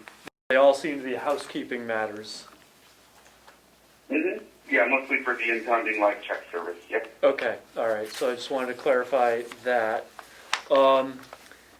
So talk to me a little bit more about the you've got the asterisks in the proposed pricing. This is addendum F. Yes. So checkmate HCM HR module fees. Can you clarify what's needed here? Yeah. And what that's all about? Yeah, so what I want to, so if you could just refer just a little bit back up to the page, to the top of that table, you see the HR recurring base fee at $250 per employee per month. So basically, the second we flip the switch and turn on the HR functionality, and at which point you'll have access to basic HR, functions, the ability to store employee documents, the ability to, do certain self-service things yourself, prior to our configuration of specific items, stuff like that. That is a $2.50 per employee per month fee. And there's all sorts of HR functions that you'll be able to immediately start using. But they're the ones that primarily don't require custom configuration.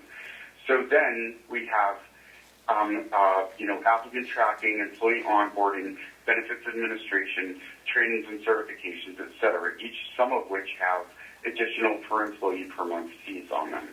And so the idea is that you don't pay the full breadth of your subscription costs for HR until we have configured and rolled out each of those additional pieces. So you're not going to pay for compensation management until you use it. Until you are ready to use it, after we configure it. And so those TBD prices, are, so generally speaking, when we configure the HR system, your full total implementation cost for all modules is going to fall somewhere in the vicinity of approximately 15 to 20% of annual revenue generated from HR subscription fees. So right now, we're looking at for you, your monthly cost for September for HR based on that analysis I sent you would have been $1,700 and change. So if we multiply that by 12 and that by 0.2, then that will approximate, once we have built out all aspects of HR, what you will have paid us for those implementation fees that are right now listed as TBD. But the reason why those are this is asterisk is because I wanted to explain that you're not going to pay us, $250 plus $1.25, so $3.75 plus 50 cents plus 50 cents. You're not going to pay us $4.75 per employee per month on the first day that we roll out HR, because all of those, additional modules, in all likelihood, we're going to do this in a phased approach. Does that make sense? It does. So as the new person here, I'm new to this conversation.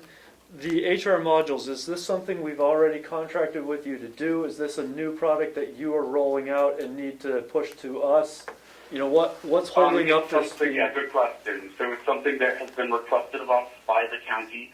It was initially, there was an intention, of rolling it out. We actually did get approval for increasing the budget by approximately, I think, $20,000 or so, in order to support HR usage, which was supposed to start rolling out at the beginning of this year, but for a variety of reasons, it got stalled. So we didn't start pursuing it. But it is something, to my knowledge, that it's not just me pitching a new thing. This is something that has been requested by the county and did receive budget approval, I believe, in the last budget cycle. Okay, so this is something that's been intended to have been implemented already. The ball has been in the county's court, and that is why it has not been implemented yet. No. Is that no? No. I'd say that it's more fair to say. I mean, yes, technically speaking, we were, this is somewhat related to, there was a HR director who came on board for a small period of time. Had she stayed on, and things went down the path that we were planning, then yes, the answer to your question is we would likely have, some of this already rolled out. But at the same time, we didn't do much in the way of, active follow-up after you had requested the details of the pricing and whatnot. So, I would say that, yes, the ball's been in the county's court to light the fire to make it happen. And we've sort of been waiting while ever since we originally provided the pricing and knew that it had been approved in the budget. Got it. Okay, that's very helpful. Thank you. Can you explain to me the predictive data analytics? And again, I apologize because you've probably already discussed this previously, but I'm not familiar with what it is. Oh, no, don't even worry about it. No, and honestly, it's something I throw in there because I think that it's a very effective tool. Right now, it's something that, I tend to, see try to put myself in the perspective of, what is it right now that customers need, but they're not asking for yet. And this predictive data analytics is basically a tool that's produced by a third party that we work with called Analytically. And they have really perfected this concept of workforce management dashboards for C-level people that give you basically your, there's like a cost of labor dashboard that will show you, comparisons of your labor costs by department in line graph or bar graph formats or however you want to see the data. Basically, the idea is to give you, one or, up to as many as 3 to 6 different dashboards that you can at a glance look at, and when a line has turned red.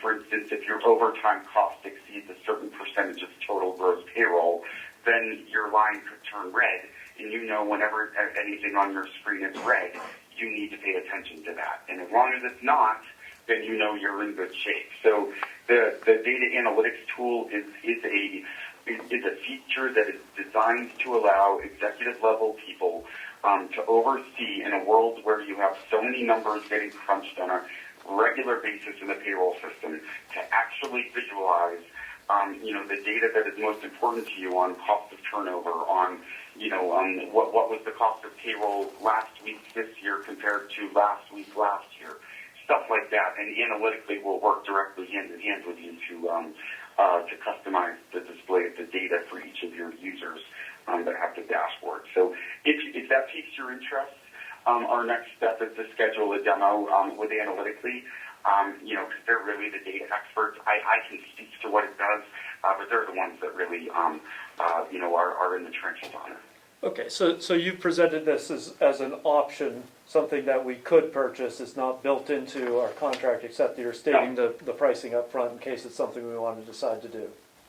Exactly. Okay. Exactly. And if and when you decide to pursue it, those are the numbers. And to have somebody notice, one of the reasons, because you would also ask in your email whether or not it was possible to have a smaller term on the contract. And the answer to the question is yes. But at the same time, as it was noted, one of the benefits here is it's a rather small fee increase overall for the services currently being received that are going to continue to be received. And it is locked in for 3 years. That is one of the advantages of this concept. But at the same time, I am amenable to the idea of a shorter term.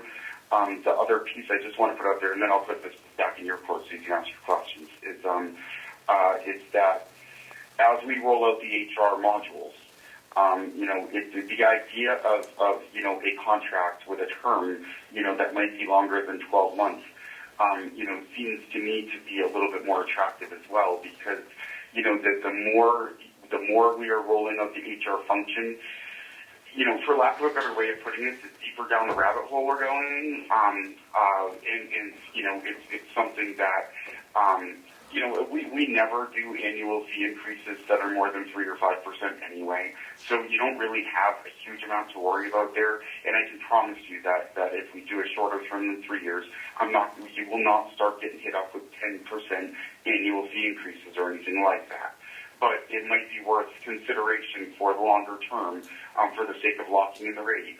I think that's one of the main benefits. I also, one of the other things that you might have noticed, you might be planning to ask about, but I'll just speak to it briefly as well, is that I did monetize this time around, the cost that you're paying specifically for the GL interface fee and for the annual audit support fee. The idea there being that, since they're called out as specific pricing now, it's much easier for us to work together along the lines of, making sure that you are, you perceive the value of what you're getting for us according to what you're paying for it. It will just make it more of a conscious thing for us to have, to provide the service directly because you pay for it directly, as opposed to including it as a blanket service amongst all of these other myriad things that we're doing for you. Does that make sense? It does, and if I can clarify on that, so I did notice that those two items were new and that they were not included in the previous contract, or at least not specified. And this is addendum F, lines 1, 2, 3, 4, and 5 is what it is. GL file output and payroll financial audit support. That's correct, right, Josh? Yes, that's what we're talking about? Okay, yeah. so just to clarify again, so that would be with roughly 300 employees at roughly 75 cents combined. That would be roughly $225 a month. That is not included in the figures you sent me this morning, right? It is included in the figures I sent you this morning. It is? So when we talk about the net increase in fees, which includes the additional $2.20, or rather the additional 75 cents per employee per month for the GL file output and financial or payroll financial audit support. Okay, got it. That is included in that number. So basically, that covers the increase in cost more or less. Yeah. Okay. The increase in cost is actually because of inflation, but But in fact, it's about the same amount as the cost. Okay, and I apologize. I do see those two things now included in what you sent me this morning. So that is something we have not been doing to this point, but we would anticipate doing moving forward. Is that correct? And what I mean is, it's not that we've not been doing it. It has been a natural part of the service we've been providing. But we had a discussion, about a month ago or so. I dialed into this meeting a month ago or so, and the conversation was around the areas where, Kathy's time is being inordinately consumed by things that she's reaching out or needing our assistance on. And the two things that were very blatantly obvious were the general GL data feed from Checkmate's system into Conduent, which is the accounting system, and the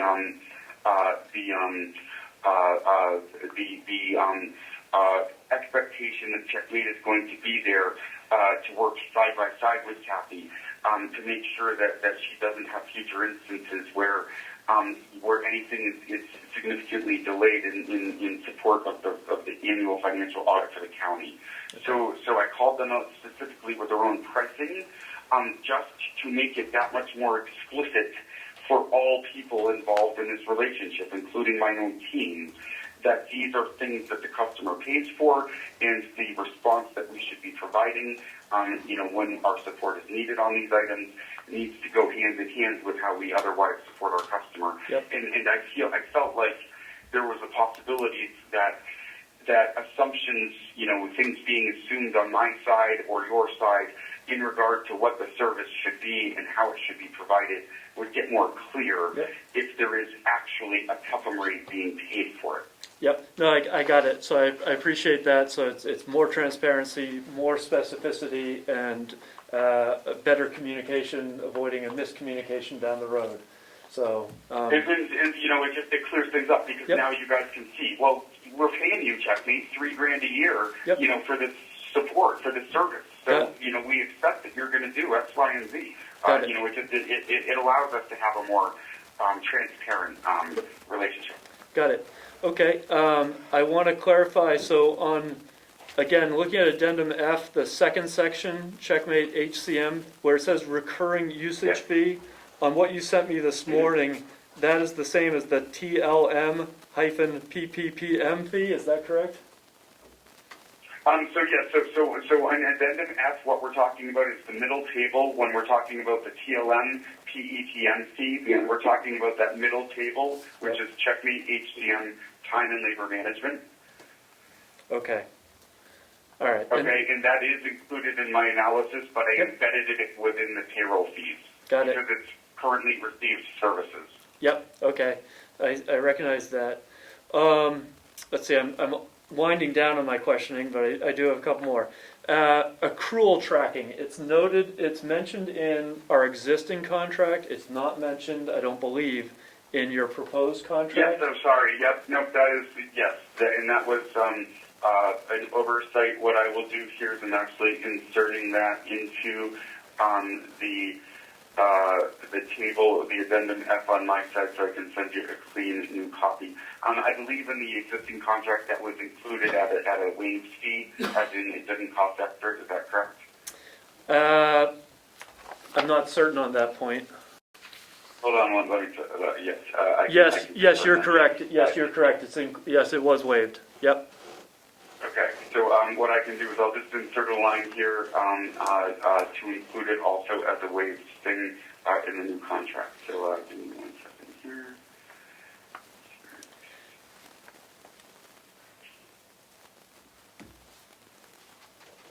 All right, and well.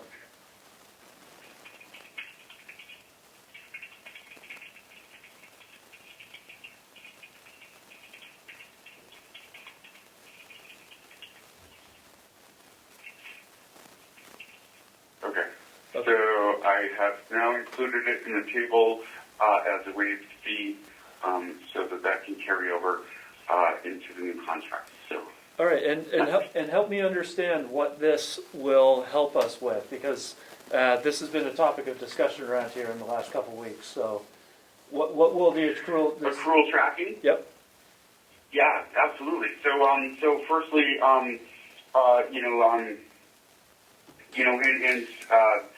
we already, I believe, have it built in, but perhaps needs to be revamped. If it's been occupying any amount of time of conversation on your side, it probably needs to be reviewed and possibly revamped. And there's a review, revamp, and basic reconfiguration of stuff that's already built. That's stuff that we would also, that kind of goes hand in hand with the service level agreement component of this contract. It would be rare that we would charge extra for something like this if we do need to reconfigure. So, for instance, if somebody on your side, if the police say that, sheriff's department says that the accruals aren't working, and we need to reconfigure those, we will get the rules from you as they should be, look at what's in the system, tweak it, fix it, make it better, and barring anything that's coming out of left field, perhaps a complete revamp of all accrual policies, that would require 10 hours of labor on my side. Again, we wouldn't by our nature charge extra for it. It would be a basic component of the change management process of our service level agreement. But that said, what you're supposed to get with accrual tracking is for every employee, every category of employee that has a different accrue rate that they earn for each type of time off that they can take. We can create in the system the rules that will automatically calculate how much is earned per payroll or per month or per quarter or however your rules work. And it will add to that person's balance on a payroll by payroll basis. And then with successful use of the system, using the system the way that it's meant to be used for the purposes of approving the time off requests by employees, the approval of a time off request will automatically reduce from their balance once that time is used. So you have automated rules in place that add to everybody's balance according to, the hours they should earn per pay period, per month, etc. You have automated deduction or subtraction from their balances once time off requests are approved and that the time off date has occurred. That balance gets updated automatically without human intervention. The way that it should work in an ideal world is that once it is turned on and automated and we have verified that the rules are working, the math is working, with confirmation from your side, that it's out of sight, out of mind. Nobody has to really think about it, except for those situations where, say, we hire a new person and that person negotiated to come in at the 3-year employee accrue rate. And now we just need to do one tiny little special thing by applying a personal schedule on their employee record so that we can tell the system that they get the 3-year rate instead of the first-year employee rate. In an ideal world, once we configure those rules and have it working, and you verify that the math works. That's how it plays out. That's the benefit of it. And in that world, it creates a scenario where there should be, aside from those employees that are always going to dissect with a fine-tooth comb and pepper you with 1,000 questions about why did I earn this accrue rate or that accrue rate or yada, yada, yada. It should create great transparency with your staff on how much time they have left to use, so that you would be in a position to answer those questions that come from the people that tend to dissect things more than reasonable. You would be able to explain away their concerns and not have to make corrections because the automated rules should work. And again, that's something that if it's not working right now completely, it should be. And that is something that you're already getting as a basic part of the service. So if we need to make one of our first orders of business with the new contract term a review and complete reconfiguration potentially of your accrual rules, we could make that a strategic initiative during October here. Josh, to the best of your knowledge, we are not using that service from you right now. Is that correct? Give me 3 seconds and I can tell you for sure. I'm just not logged into your account right now. He's supposed to be doing our accruals. Well, I'm not It certain. would surprise me if you're not. Okay. I don't know the answer one way or the other. There's a chance that we chose to not display the balances on everyone's pay statements perhaps at one time because of a concern of the accuracy. But give me one second.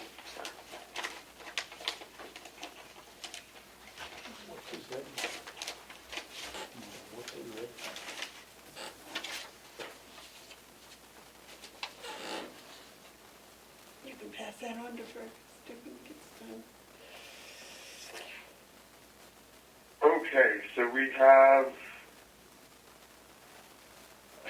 we definitely have accruals in the system. Okay, all right. We have all sorts of accrual profiles in the system. So really, the question is what's in Checkmate correct for all departments?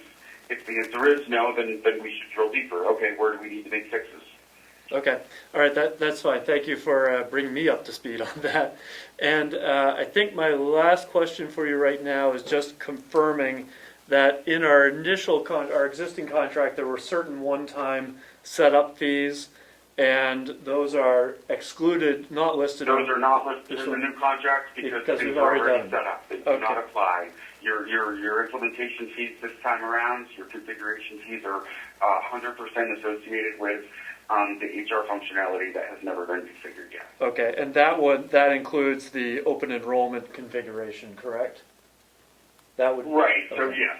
So if we go forward here, the first time that you would see that open enrollment configuration fee would not happen until we get into the open enrollment period for the 2022 plan year.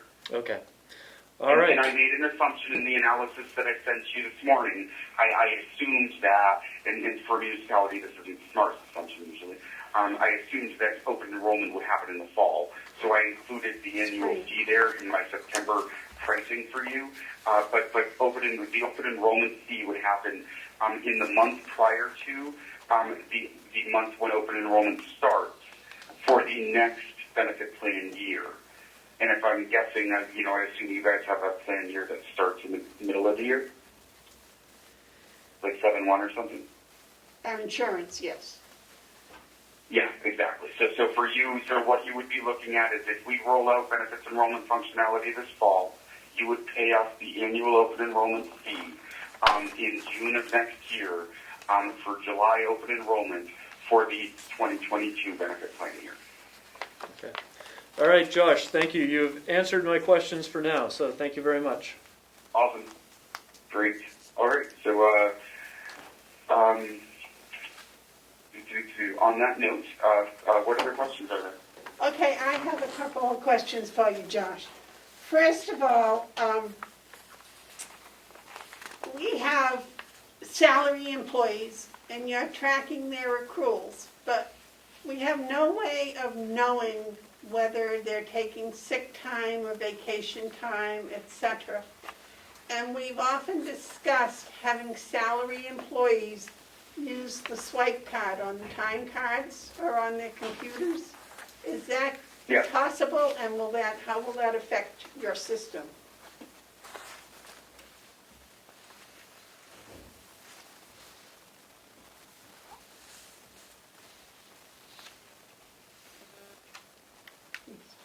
Is he on mute?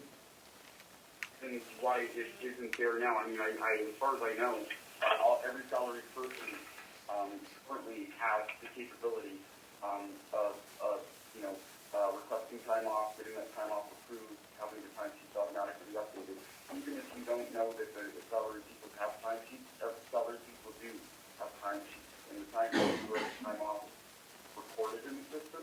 Yes, So, I understand that, Josh, but we would like to have them use the time clocks, the slide cards on the time clock. Yeah, absolutely. So what we would need to do is we would need to get you a set of cards. We need to assign the cards to folks on the side, ship them over to you, so you can hand them out to the salary folks. Unless you wanted salary folks to be able to use biometrics instead of the card. Josh, fix your microphone, please. Sorry, my headphone died.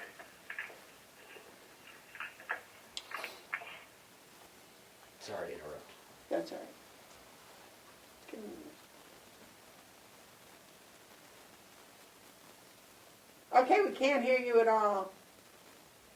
Okay, so what I was saying is that the answer is yes, the salary folks can be provided the ability to do that at a cost. Okay. And the second question is, if I understood what you said correctly, we've already been paying for a GL interface, but we haven't been getting it, and it's about a You've been 3,000. getting it. No, you've been getting it. So just for clarity, the reason why I called out the pricing separately. We still can't hear you well. Josh. What's he talking Well, about? hold on. We've been getting it, it just wasn't specified, so now he's specifying it. And which one But is Kathy that on hasn't our been list? able to use it. Kathy's been doing It it all has by been hand. being provided, but But right Kathy- now it has been embedded with everything else that we have been doing. And now that it is being called out, it will be more transparent. Right now, Kathy makes GL requests of us, in the same vein that we have requests for anything else, the same vein that we have requests for, somebody who might need, someone on my side to update their rate of pay because Ruby didn't have a chance to do it or something. By calling out the pricing differently, by breaking out what was previously embedded in the PEPM rate for payroll into these separate fees, it is just becoming that much more apparent. Before you were paying for it, but nobody knew how much you were paying for that part of the service. So now we know. All right. So, and also, now Kathy's not going to have to do any of the entry. You're going to take care of it to Conduit, right? Yeah, so basically, yes. The gist of it is that if there is any error that we need to address, Kathy reports that to us. We fix the system. Kathy then can import into Conduit and doesn't need to do it herself manually. I think so. Okay. David, do you have any questions? No. Perry, do you have any questions for Josh? No, I'm at a little disadvantage because I don't have any of that paperwork, so I have to rely on Fergus and you two to give me the right information. So. Well, we just got the updated version this morning, so. So this is the same one that I had on the 17th that I would have given the commissioners on the 23rd, I believe, unless you got a brand new one this morning. No, I was working This is on the one you same one? provided me. Okay, thank you. So there've been changes. I think only one or two minor ones. Okay. Yeah, and literally, the changes were the addendum F, and then on the service level agreement, there was previously a reference to a different individual other than Karen Turcott. So I updated that to refer to Karen Turcott as the primary point of contact that you guys communicate with for anything to do with your account. All right. Fergus, what are your recommendations?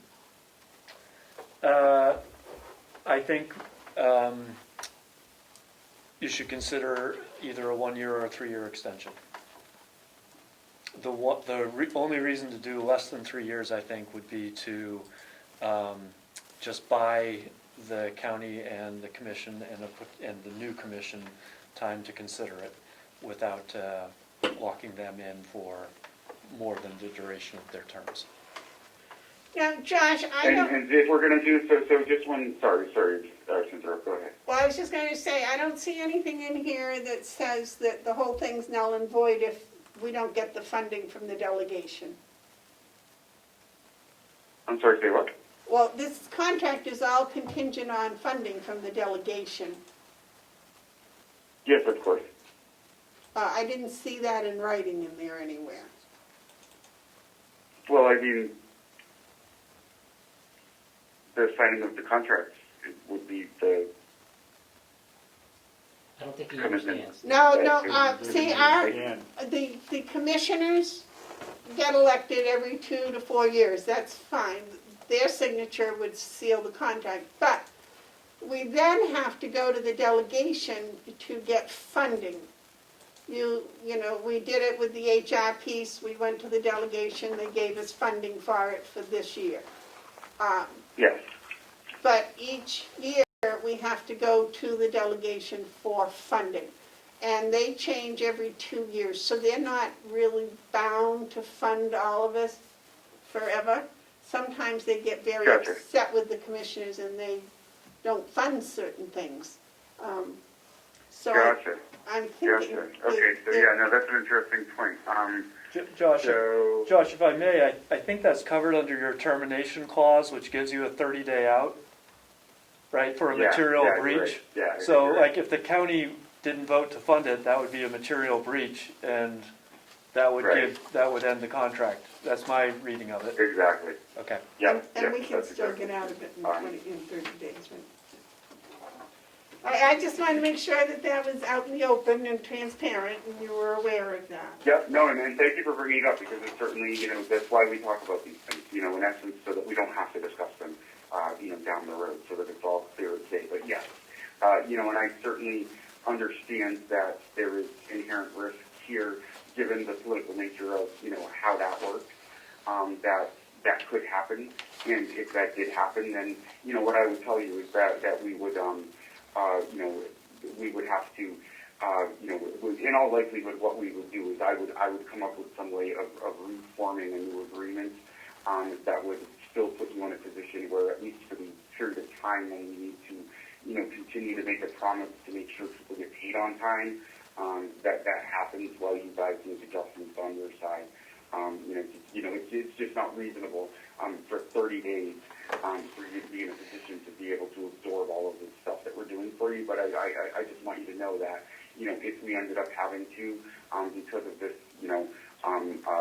issue that we're discussing, if we had to take action on this, I wouldn't do it directly according to the terms that are laid out here. I would do it more accommodating to you, because I appreciate, the situation that kind of circumstance can create here.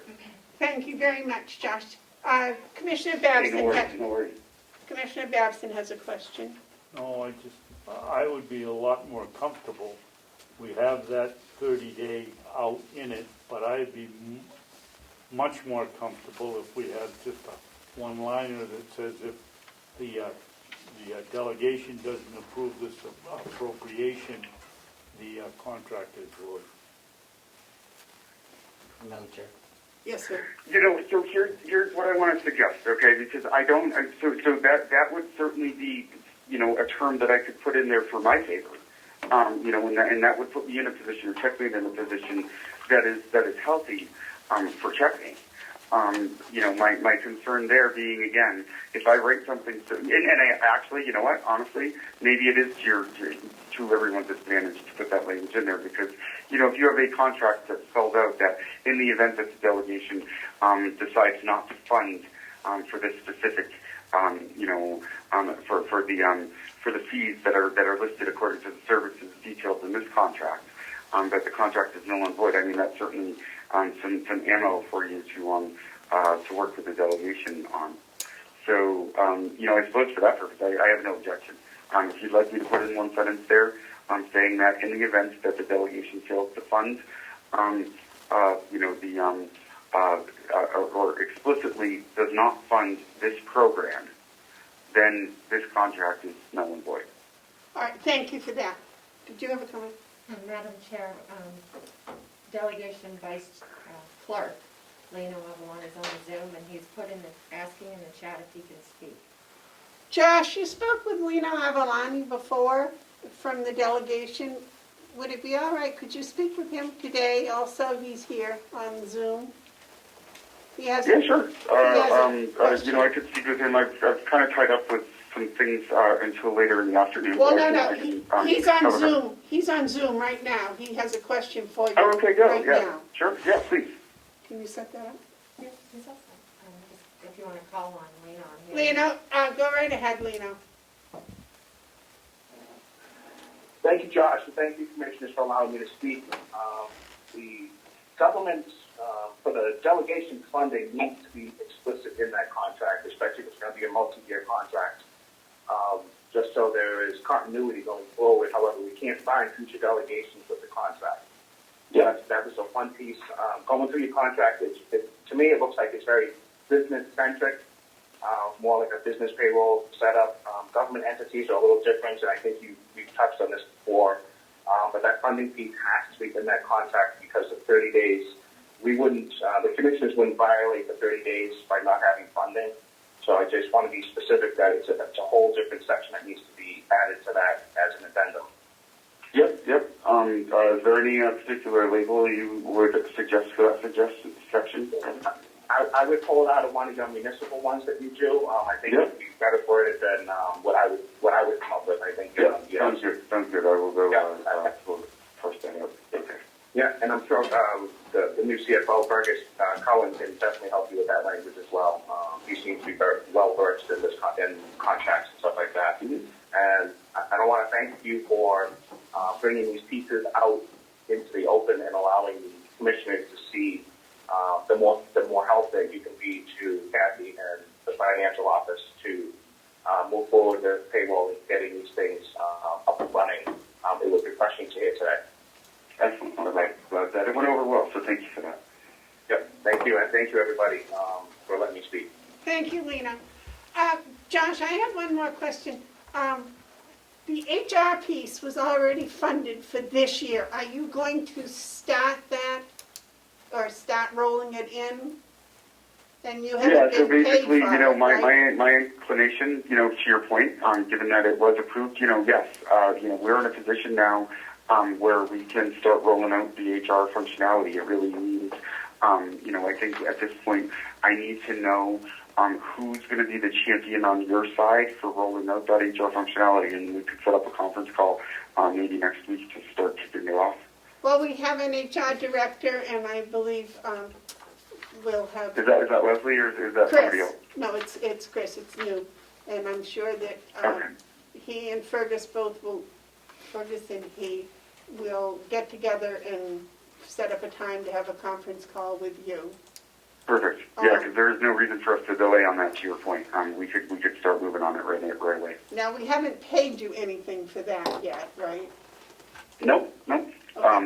And nor will you until there's something that has been, a plan in place and, actual, usage starting to happen. So, if you have Fergus, and the director of HR connect together and then reach out to me, we'll schedule time to for a kickoff call, maybe as soon as early next week, and start making things happen.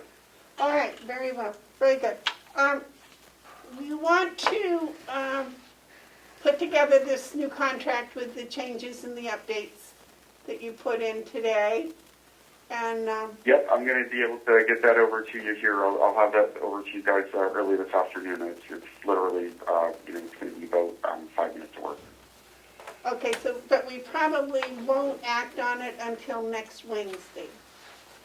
All right. Mm-hmm. Okay. Yep, and that is fine. And as far as I'm concerned, guys, unless you guys want to do something different, I think that the official term date of the existing contract might be like 10/6 or something. I'm perfectly fine saying that. our obligations under that contract carry through at a minimum through the end of next week. So we don't need to worry about, any, 14-day extension or something like that as far as I'm concerned. If you guys wanted to do something like that, I'm amenable to it.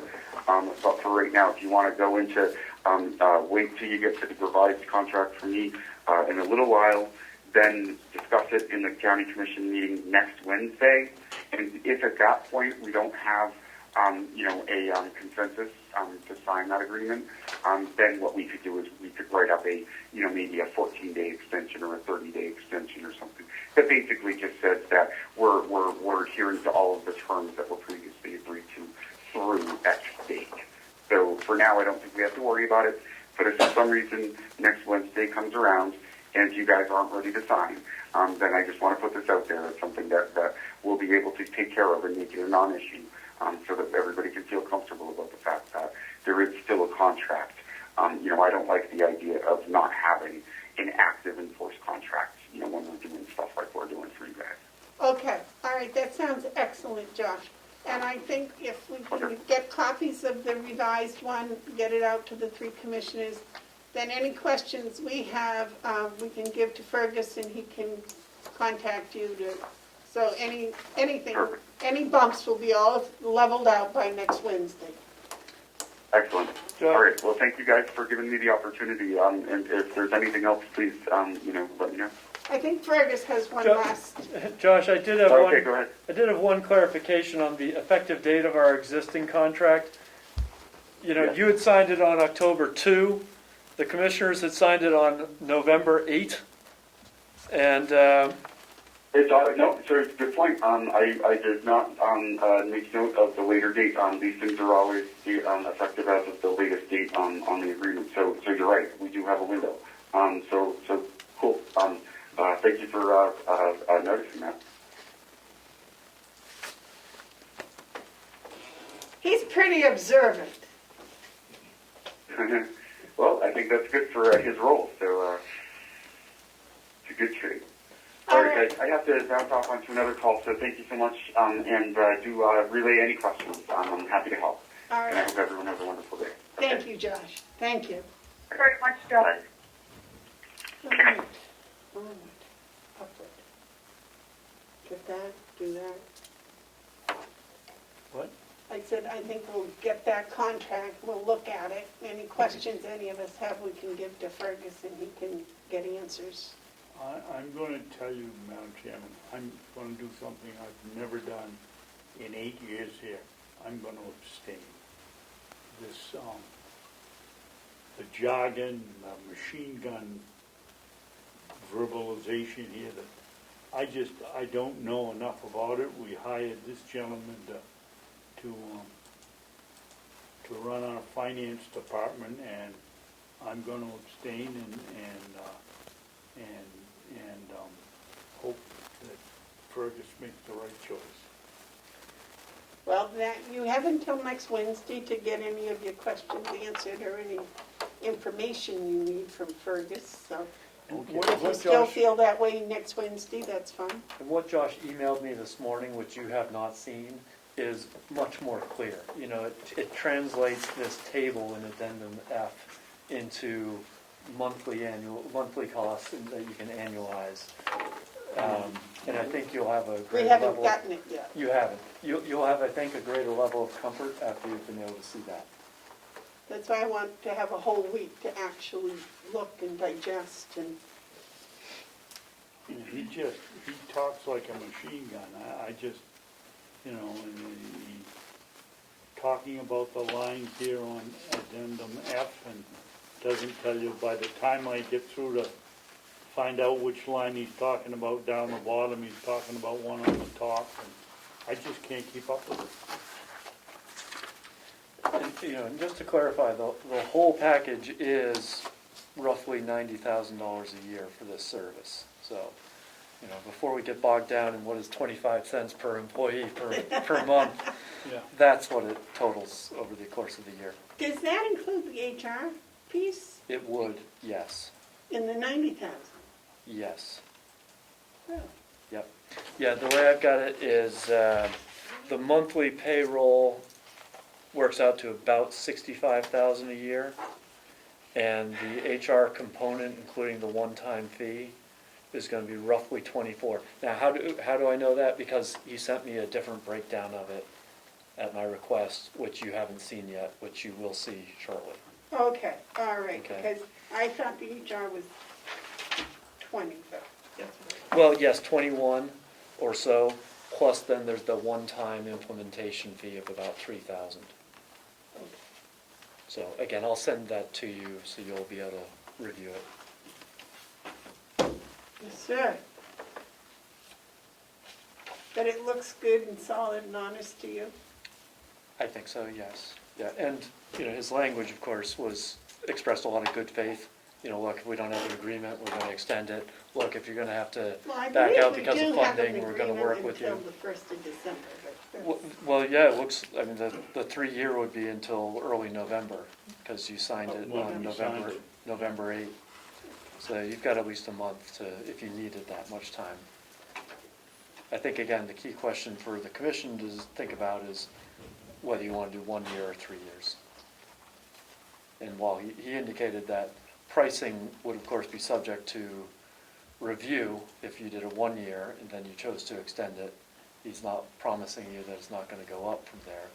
But he did indicate that, look, we But a don't usually 3-year increase by contract much. is going to stay the same for all 3 years with no increase. A 3-year, yes, would be locked in, right? They don't have a step increase. That was the thing I couldn't find in there, and apparently it doesn't exist, so that's good. All right, any other questions for Fergus? Carrie, any questions for Fergus? All right. Madam Chair, are you gonna do his weekly report now, or, I didn't know where you put it on the agenda. Well, I wanted him to stay when we did the auditor update. Yep. Because I thought that was under his, and then we can do his financial update before yours. if that's- Okay, yep, Okay, so auditor update. Does it make sense for me to stay here, or should I retreat? Well, you might as well stay there because you're coming right back. All right. so this was, Unless you want the exercise. we received an update from Melanson this morning, and it was also emailed to the commissioners, but you may not have seen it before the meeting, so here's a printed copy for both of you.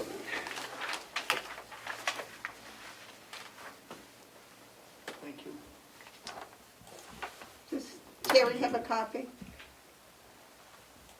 Could you- Commissioner McCarthy, did you receive an update from Melanson in your email this morning? Have you seen this, Fergus? I don't believe so. Yes. Now, you said it was sent. And I have this, It was sent to the commissioner's email address, not your personal email. I thought if it went to the commissioner's email that it was supposed, if you went down and gave me a phone, it was supposed to come through to your phone. It's supposed to. It isn't here. Okay, it was 8:23 this morning, and I have so, one at 5:40, 5:54 a.m. and 8:34 a.m. and one at 9:14, so it didn't come. so let's try to catch the IT guy today. Because that was an So we issue gotta read this one. last week as well, so. Can the public have a copy of that, please?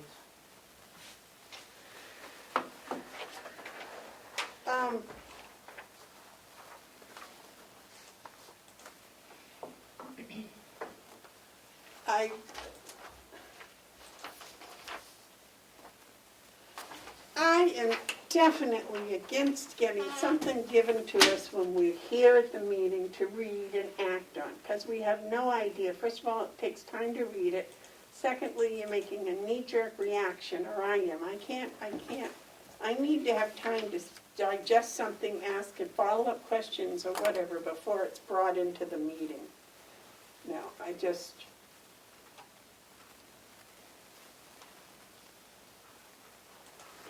I don't see anything here that can't wait until next week. they want to send something at 8:23 in the morning. We just need to know that it's going to be 7 days before we're going to look at it. Did either of you have an objection to that? Well, I'm still reading. Well, that's what I'm saying. Can we just wait until next Wednesday when everyone's discussed, knows what it says and has had time to digest it? Where are they requesting anything else, Madam Chairman? That you said that, I get the impression from what you said that they were requesting more information.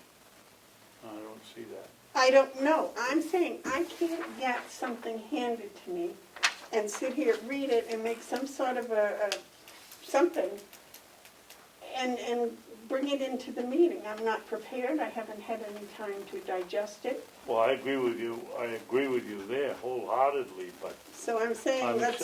all this to me is just a report where they are. So I don't see any reason why we can't wait until next Wednesday to The only discuss thing it. it says, in order to prepare a draft of the financial statements, the items above need to be completed. Additional support for completing the government-wide portion of the financial state is needed. Fixed assets, well, hate to tell Fergie, but I guess he's the boss down there. And, we need to get the fixed assets to the account. He got a copy of it at 8:23 this morning. Or I think yesterday afternoon. Oh, The update this morning, I forwarded it to you this Yeah, morning. Yep, okay. It was this morning. it came in yesterday No, afternoon? it did not. It came in at 8:23. It came in this morning. He hasn't Sorry even for had a that. chance to read it and figure out what he needs to Yeah, do. it was brief. So yeah. if he had a week, and then he could say, okay, when we read it next week, he can say, well, we've done this, we've done that. If fixed assets need to be, he can tell us that that's done. I just don't see any point in reading it. Point of order, Madam Chair. Yes, sir? I respectfully disagree that paper that you're actually now isn't just handed to you, now you're discussing. I know, now it's part of the meeting. Now it has now become officially part of the meeting. I agree. So And I I would don't just think like we a should be copy. handed them in the meeting. I don't want any more papers handed to me in the meeting. I want to have them ahead of time so I can digest them. Now, if it comes through on an email, then we have time to look at it and digest it. But to have something just handed to us in a meeting, I don't think we should even do it. I don't think it should be accepted, because now David's already started discussing it. Fergus has no idea how or what he's going to do to react to it. So I just don't think it's right. But now I don't know what to do with this, because I haven't read it. I'm not going to read it.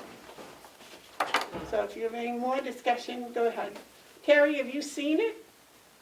I just sent it to her. I just got it. I haven't been able to read it yet. My only question would be, I thought they told us that it would be done by October 1st. And now they're talking about not till the second week in October.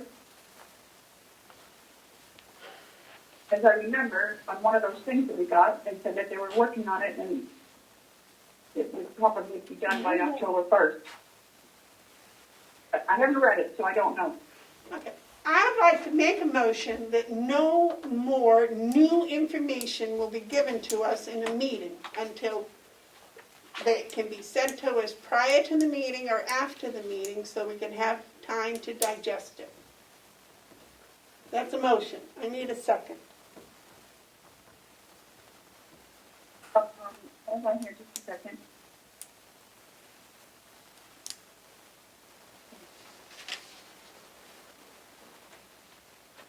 Commissioner McCarthy seconded, is that what she said? No. She said, wait, I don't know what she's doing. Oh, I just wanted to see when it came. I mean, if we didn't, if 8:23 it this didn't come morning. from, sent out Wednesday, right? 8:23 this morning.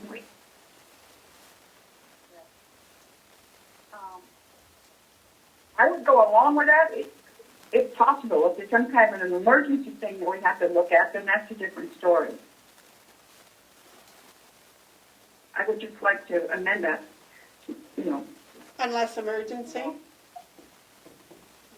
Okay, I certainly would add it unless an emergency. I still need a second.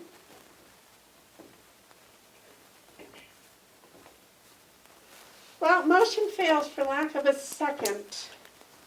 I'll second it for discussion, Madam Chairman. All right. I have been saying right along, this bit of having something handed to you in the middle of a meeting and expect to read it and have a reaction to it is not in the best interest of the county.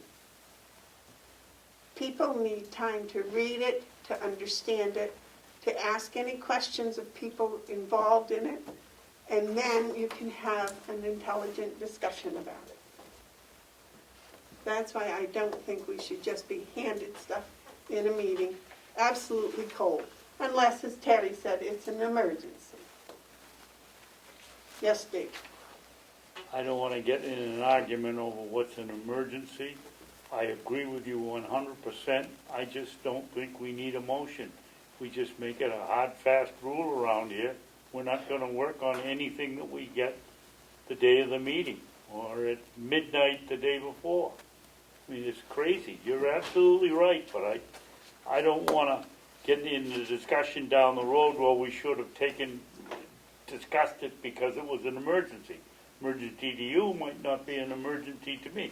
Why don't we just say, please have any materials that we need here by Monday afternoon? We've already said they need to be here Friday. We need to have them Friday along with the agenda. And we've been saying this, I've been saying it for 4 years, you've been saying it for 2, that I know of, and it's still happening. It happened today. And I don't think we got 2 new commissioners coming in, and I don't think it's fair or right to do that. I think if it takes a motion to stop it happening, then that's what we've got as a motion. Terry, do you have a comment or discussion? I agree with, I don't know if we do need a motion, but like you say, we've been asking for that and it hasn't happened. So I don't know how we, generally Melissa gets us everything. So I would just ask that we try harder to get it, because it is hard, especially on something like this, to read it, digest it, and figure out, in 5 minutes. The reason I think we need a motion is because this isn't Melissa's doing. This is an outside agency. And if we have a motion, if we have it on the books, and it comes to Melissa, she can take it and she can send them right back a little note and say, look, the commissioners voted not to do this, so they'll take it next week, or whatever. That's what it's. I don't think it's Melissa dumping the stuff on it. It's the outside agencies that just give it to her, and as you said, she just passes it right along to us. And I think we need to send notice to that. Well, why don't we just not have a motion and tell Melissa if she gets stuff on Friday afternoon, or write a little nice note back to the people and say, well, we can't do this until the week after next. Okay, but it covers Melissa's. Yes, Melissa. The last update that we received from Melanson said that they would be sending a new update on September 30th. When the end of the day, yesterday, was happening, knowing that your meeting was today, I reached out to them and said, need that update. They're meeting tomorrow, and she sent it this morning. So that was the course that this particular thing took. So normally I know that you need your meeting materials. We've been habitually doing that for 6 months. Your meeting materials are coming on Fridays. Occasionally, like when Will comes in with updated water information, you may get a new document. So I just don't want to sit in the office and wonder what an emergency is. So, but but I hear what you're saying, that you don't like to be hit with things, but some things, not other things.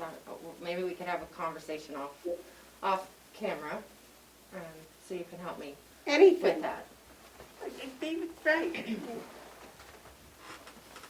It's been going on for a long time. Yep. So that's why I made a motion, you know.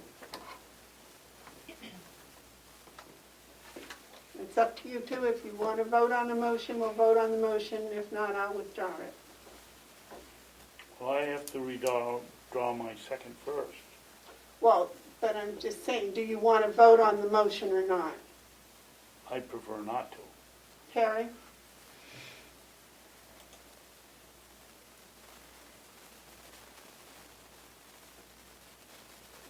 Table it until we can have a conversation, like Melissa suggested.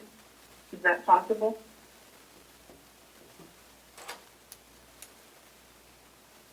Okay, but it takes a motion to table it.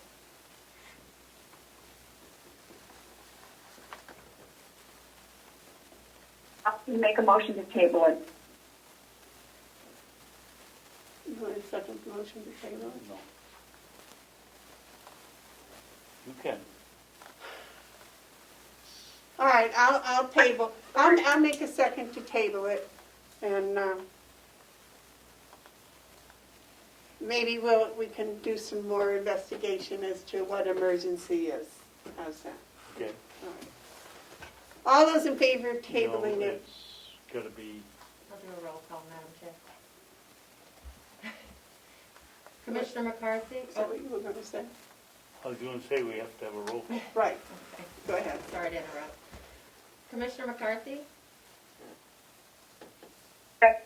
Commissioner Babson? Yes. Commissioner Beamer? Yes. Thank you.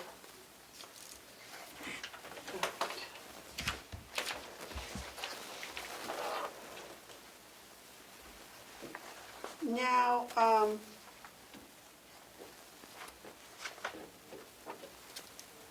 let me take 30 seconds. And Fergus, you want to do your CFO finance update? What would you like to call it for the purpose of the agenda? Update from the CFO? Okay. All right. Notwithstanding the foregoing conversation on not getting stuff right before, I do have just a one-page written report, and I don't know what format is going to make sense for you, but, and Commissioner McCarthy, I'll email it to you so you've got a copy of it later. But just quickly, oh, I'm sorry. Thanks, sir.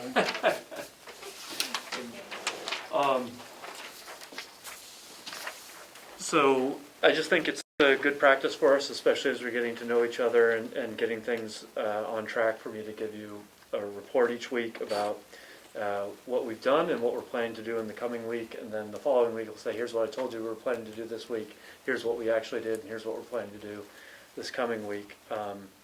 So I do now have a desktop computer. I've got access to the software. Kathy was very helpful with getting me login ability, so I've just started poking around in there. We had a department meeting with all the finance people on Monday. I would characterize it as having been very productive, and I think everyone's got a clear understanding of what's expected moving forward. Specific deliverables, third quarter financials. Today's obviously the last day of the third quarter, critically important for budget purposes, to make sure that we can provide actual budget actuals, snapshots that are accurate and timely for the budget process, and just as good practice. We've initiated a 6 to 8 week plan to have cross-training within the department on all of our functions, and the development of a how-to manual. When I say 6 to 8 weeks, that's how long I anticipate it will take for us to get most of that accomplished. There may be more to do, but we're going to be focused on that. And I've also implemented, with my colleagues in the finance department, a weekly report system where they need to check in with me on Tuesdays, similar to what I'm doing with you. To keep us on track and have built-in accountability. I did have the opportunity to meet for the first time with the sheriff, with other department heads, Will and Bob, and had a good sit-down with Paula Coates from the nursing home, which was very helpful. Reviewed the Checkmate contract, which we've already discussed this morning. I reached out to all the other counties about what kind of finance software they use. I've heard back from, I think, all but 3. So far, we were the only ones to use the system that we use. That doesn't necessarily mean it's good or bad, but it was helpful. Also, how they do their payroll systems. I sat with Kathy for a couple of hours one day to watch her working with the Avenue system. That was very helpful for me. And yesterday I sat with Cheryl for at least a couple of hours as she did the accounts payable and prepared the checks. That was also very helpful. Both of them were really great about that, and I learned a lot from it. Had a lot of questions, so that was good. Melissa organized the first meeting of the IT committee, which was held yesterday. She'll probably update you more on that, but I was a participant in that. And Melissa and I met yesterday also to discuss the budget process moving forward. She is obviously coordinating that on your behalf, and we'll be assisting with that. This coming week, really start needing to learn Avenue some more. Really want to drive the third quarter financials and closeout. That is a time-sensitive, mission-critical function.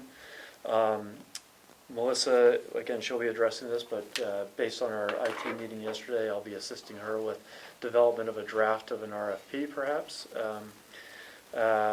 Developing a plan for catching up on bank reconciliations. I'm not saying we're going to have a plan, but start that process and continue to work on becoming more fluent in the budget. So I would say we've had a pretty good week, and I hope that continues and we build on that. That's what I got. Good, sounds like you've been busy. We're making a little bit of progress. Progress is perfection. That is for sure. Any comments for Fergus? I think you've had a very productive week. I hope it continues. Me too. I want to thank you for coming on board. Any comments, David? No. All right. I think you're doing an excellent startup system here. It sounds like you've hit the road running, so that's good. Is there anything we can do to help you? No, thank you. I would ask that you find some time to get together with the HR director and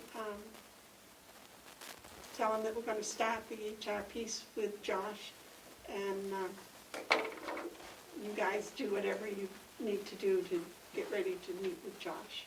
Got it. I know your schedules are both busy, so to get something. All right. Well, I guess that's it. Thank you so much for all your time this morning.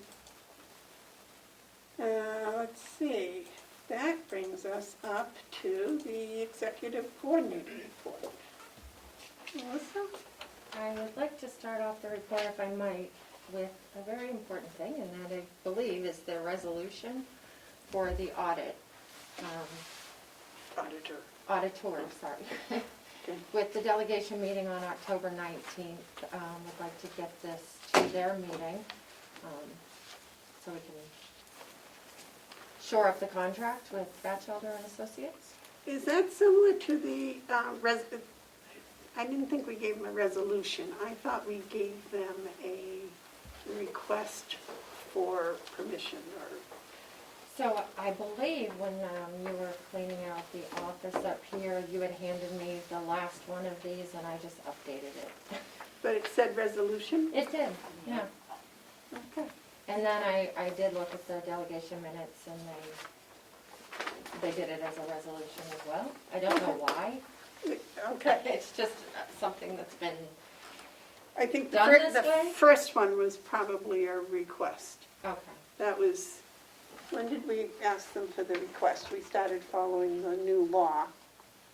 We asked them in early December last year, I believe, late November, early December. But we asked them to the year before also, Well, I think it was the year before that we went earlier.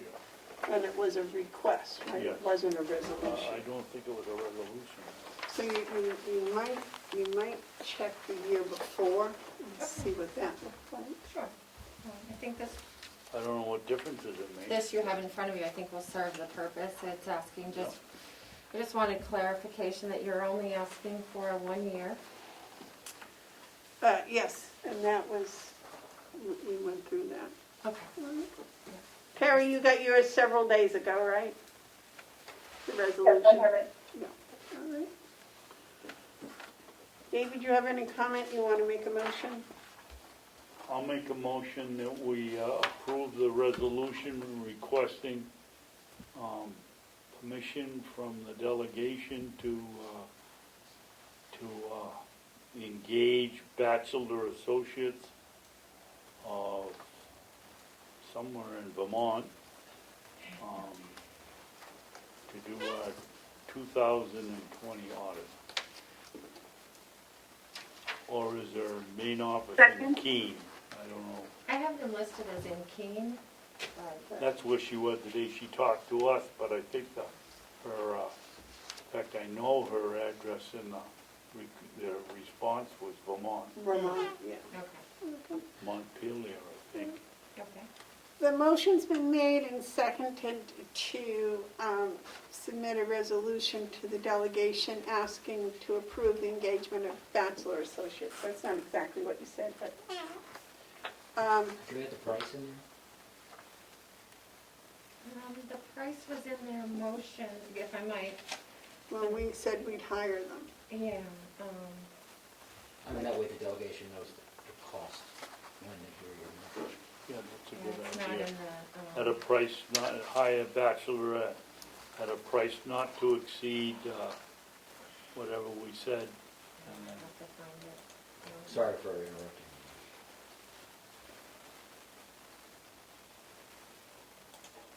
I can't access my office computer right now, but I should be able to.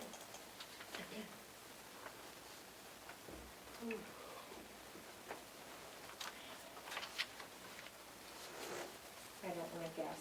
You want me to run and get that number? Or, Madam Chair, do you feel that's important for this? Or, Why don't we pass it and just tell Melissa to find the figure and put it in? Because we all agree that it's, Right. Why don't you add to your motion for the price not to exceed what the commissioners voted on last week? okay. Does that sound all right? Is that all right with you, Terry? And then she'll put in the right amount. Okay. If there's no more discussion, roll call, please. Commissioner McCarthy? Yes, Commissioner Babson? Yes, Commissioner Vivar? Yes. Might I ask if that change is okay, if I can use signature stamps, or do you want me to bring a fresh one next week for signature? you can use my signature stamp if you like. Terry, you want to use your stamp or you want to sign it? Live signature. use my stamp. Yeah, mine too. All right, thank you. Oh, I'm sorry, Madam Chair, Representative Avaloni has a question, if you're taking any right now? Can it wait for public input?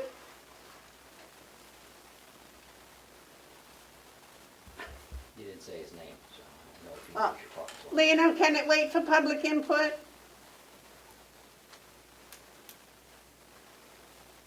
I don't, yeah, Talking to me? No, I was talking to Lena, but, He said Oh, yes, it can. okay. He said yes. okay. Okay, I'm Thank sorry you. to interrupt there. Okay, go ahead with your report, please. I just want to get Melissa's report finished. So the other matter is the line item transfer, which you got at the last minute last week, so we held it over to this week. It's from Superintendent Batchelder. He was asking to do the vehicle repairs Correct. on the vehicle they use to shuttle the meals 3 times a day from the jail to the nursing home and back. And I had emailed you with his explanation, and he's also willing to join the Zoom if you need. You got your questions answered, correct? The question was why do we need an inspection sticker if we're not leaving the campus? And the answer was that we are leaving the campus because that's when they go Okay, fuel yes. up the vehicle. So And he also, I don't know if I included it in that email, but he also said that he would like to, there's, 2 newer vehicles that the leases are paid off. He would rather keep using this one, rather than doing the start, stop, shuttle with the newer vehicles and causing more wear and tear on those. So I don't know at what point a vehicle becomes, Yes, but we have the line item transfer that we had last week, right? yes, Yes. same thing, yep. Yep. And Do either of you want to make a motion on this line item transfer? I'll make the motion. Carrie, you want to second it? Second. Okay. Is there any more discussion? Yeah, motion should say, he put in an amount, and we want to make it not to exceed, or do we just? It's a line item transfer We just number. a line item transfer, I need the number. Yep, the line item transfer 2020-09 for $3,000. 2020-09, and make it, vote to approve the transfer to the jail of 009/2020. And Carrie, you second that? Okay. Is there any more discussion? All those in favor, roll call? Commissioner McCarthy? Yes. Commissioner Babson? Yes. Commissioner Bieber? Yes. Thank you. There's that sign, thank you. Madam Chairman? Yes, sir.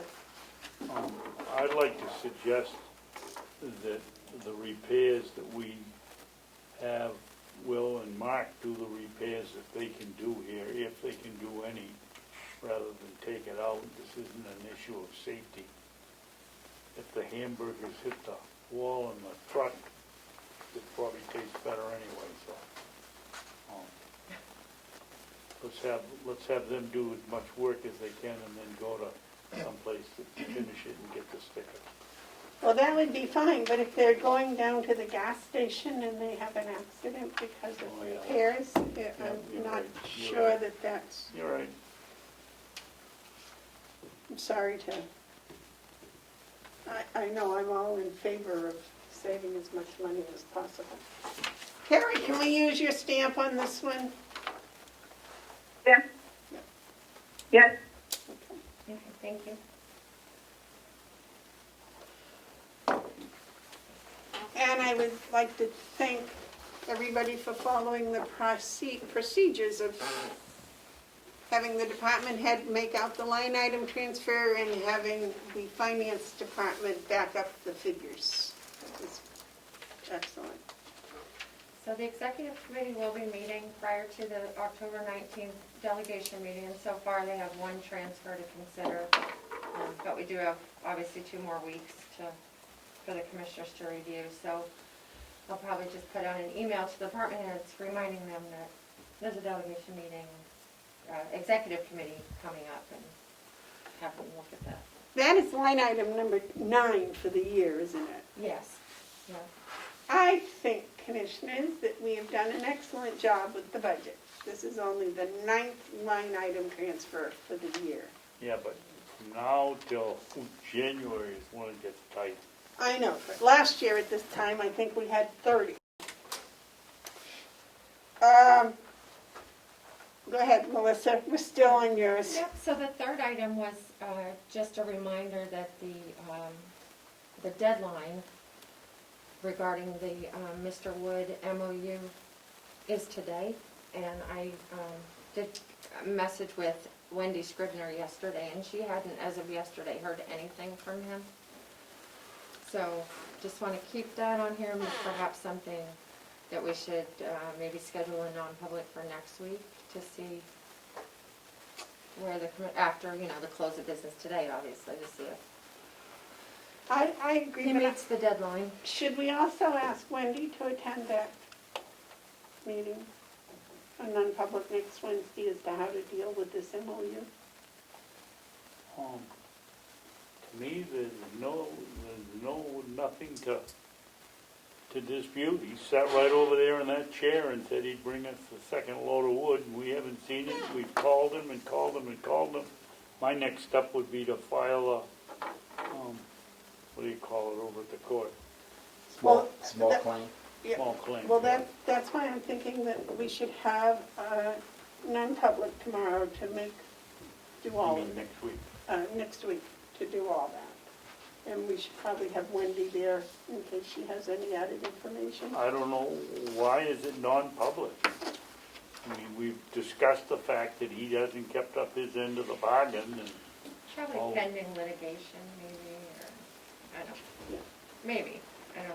If we're going to do legal action, I think it should be non-public. okay. Then we can, once we actually file something, then it becomes public, I believe. Anything else? Yes, as Fergus had mentioned previously, we had the first IT committee meeting yesterday. It was very well attended. There's representation from all departments, most departments, on the committee. And we got a chance to talk about things that they are not necessarily having issues with, but ways that the contract might be improved, things that we would look for in an RFP. They charged me with doing a draft RFP to present back to the committee. Well, I'm glad they did that because I believe that that's the commissioner's prerogative, don't you, David? So the intent of the, Madam Chair, the intent of the committee originally was to make a recommendation to the commissioners. So just as part of working through that is to say whether or not we would recommend or ask that you would consider putting it out for an RFP or maybe adding some things to the contract and letting you know any concerns that the staff on campus that are here working with the technology every day may have. So that's... Well, that is a long ways from what I thought you were going to do. I thought you were going to speak with the department heads and find out any suggestions they had in the future that they would like for their departments. What was your interpretation, David? I didn't think they were going to discuss whether we should go out to contract or not. I thought, I guess like you, that they were going to give us a heads up on what they might be needing in the future, so we could plan for it. Terry, you have a comment? I would like to ask if John Rich was included in this meeting. So the intention was to invite him to the next meeting. So, and the committee wanted to meet every week, and I'd be happy to go back to the meeting minutes when we discussed this originally, if you'd like. We've talked about this before. I don't see, if you haven't got any productive suggestions that different department heads would like to have for their departments, I don't see any point in having an IT committee. What do you two feel? I think we should have one, To do what? to sort of give us some guidance on what they think we might need. Not on how to write an RFP and, Right, exactly. Terry, your thoughts?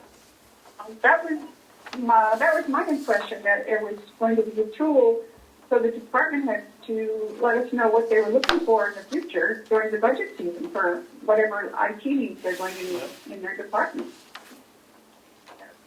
My interpretation. So, if that's the way it is, I think that's good. That's good. But Well, I think if that's the three commissioners' interpretation, that should be what the IT committee is doing. If it's doing more than that, it's probably way overstepping its bounds. So if we keep an IT committee, I think that we should give it specific directions, that it's to discuss with the department heads what they're looking for in the future for their departments. Does that sound sensible? That's what I thought they were doing. The rest of it we'll take care of. Okay. And I wasn't aware of the meeting, or one of us, probably one of the commissioners maybe could have attended, but,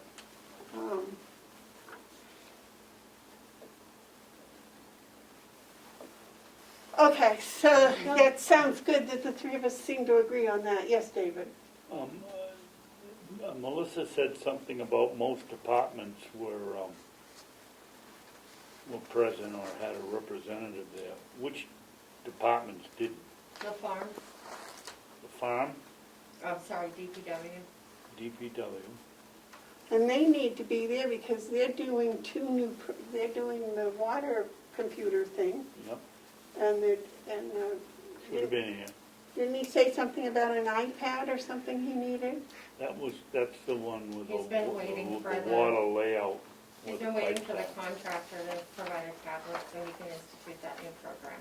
Yeah, and I wasn't aware of that, so I'm sure that will. I don't think he was waiting for the contractor. I thought he was talking, He said he was waiting for John to provide a tablet. right, Yeah. to see about how to go about that. So I would have thought that would have been on the list of things from department heads, their suggestions. So you would just like, well, just. Who else was not there? HR. Fergus was there representing finance and payroll, and especially given the Avenue and check made. Sheriff was there, Lieutenant Zentusio was there. county attorney. She is part of she's in the loop, but she got called away to court. Lisa Scott is in the loop, but she was on the road yesterday, so they weren't at the meeting, but they're part of the group. We also have Bob Murray, the superintendent. So who was physically present yesterday at the meeting, either on Zoom or physically present? Sure, I was the only one physically here. On the Zoom, we had the CFO, the director of maintenance, the superintendent of the jail, the administrator at the nursing home, the director of nursing, lieutenant of the sheriff's department. I think that's it. Okay, because my thought was that all department heads would be involved. That's what I thought. So, all department heads. Right, that would So- be, your committee would be all department heads. Um, Actually, you could probably do the same thing at a department head meeting. Because all the department heads go to the department head meetings, right? Yes. So because it is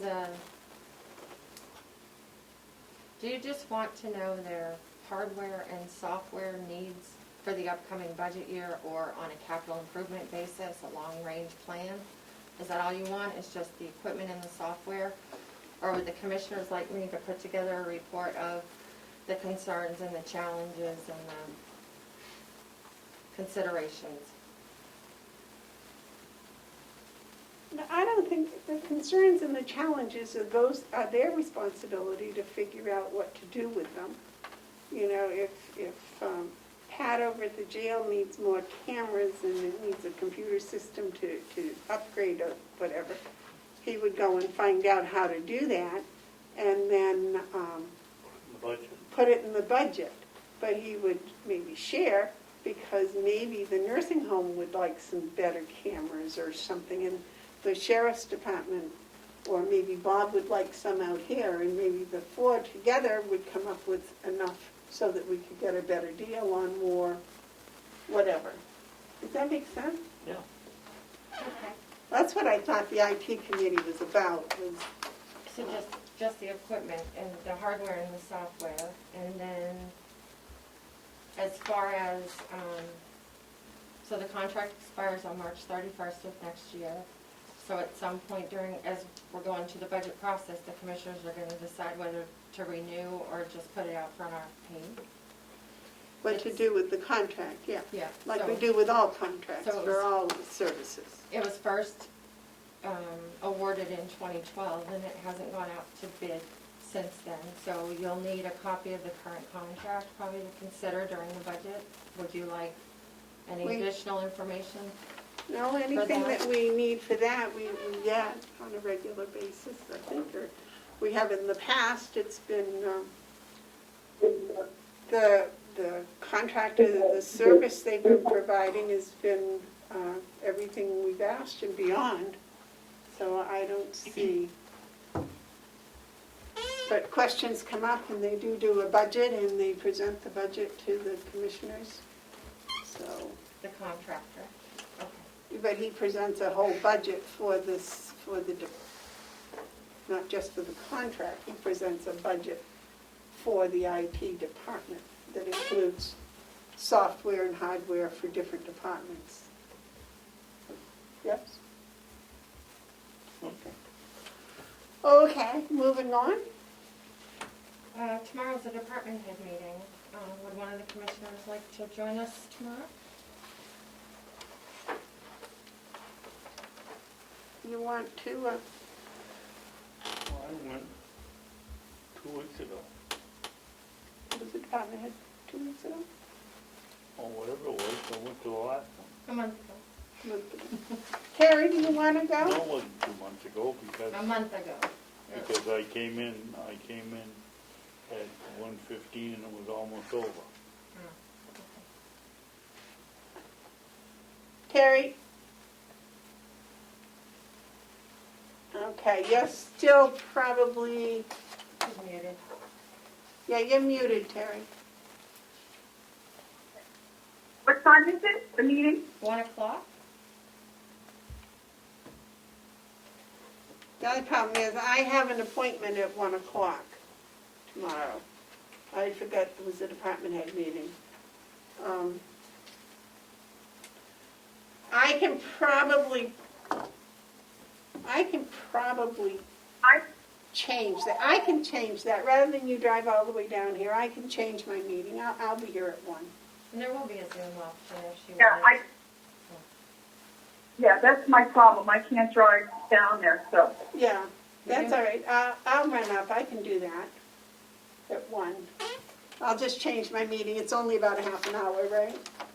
Yes, yeah. Yeah, I'll change my appointment. So I'll be here tomorrow. Okay, And anything else? lastly, I just wanted to give you an update on the budget timeline process. Things are moving along and starting to get budgets from departments as well as the regional appropriations are starting to send in their packets. So your first budget presentations are at your meeting next week, and we would expect the HR, the treasurer, and I'm working with Chairman Damaris because the convention is also on the first meeting. I'll send out your budget documents with your packet on Friday. I'm planning on making a binder again for the delegation. Would you like me to make you the same thing? Oh, please, that was so helpful. Okay. Yours will Didn't you just, find that helpful? Yeah. okay. And Terry's not there, but okay. And I'm sorry, I did have one more thing. This, I think it's Tuesday, 1 second.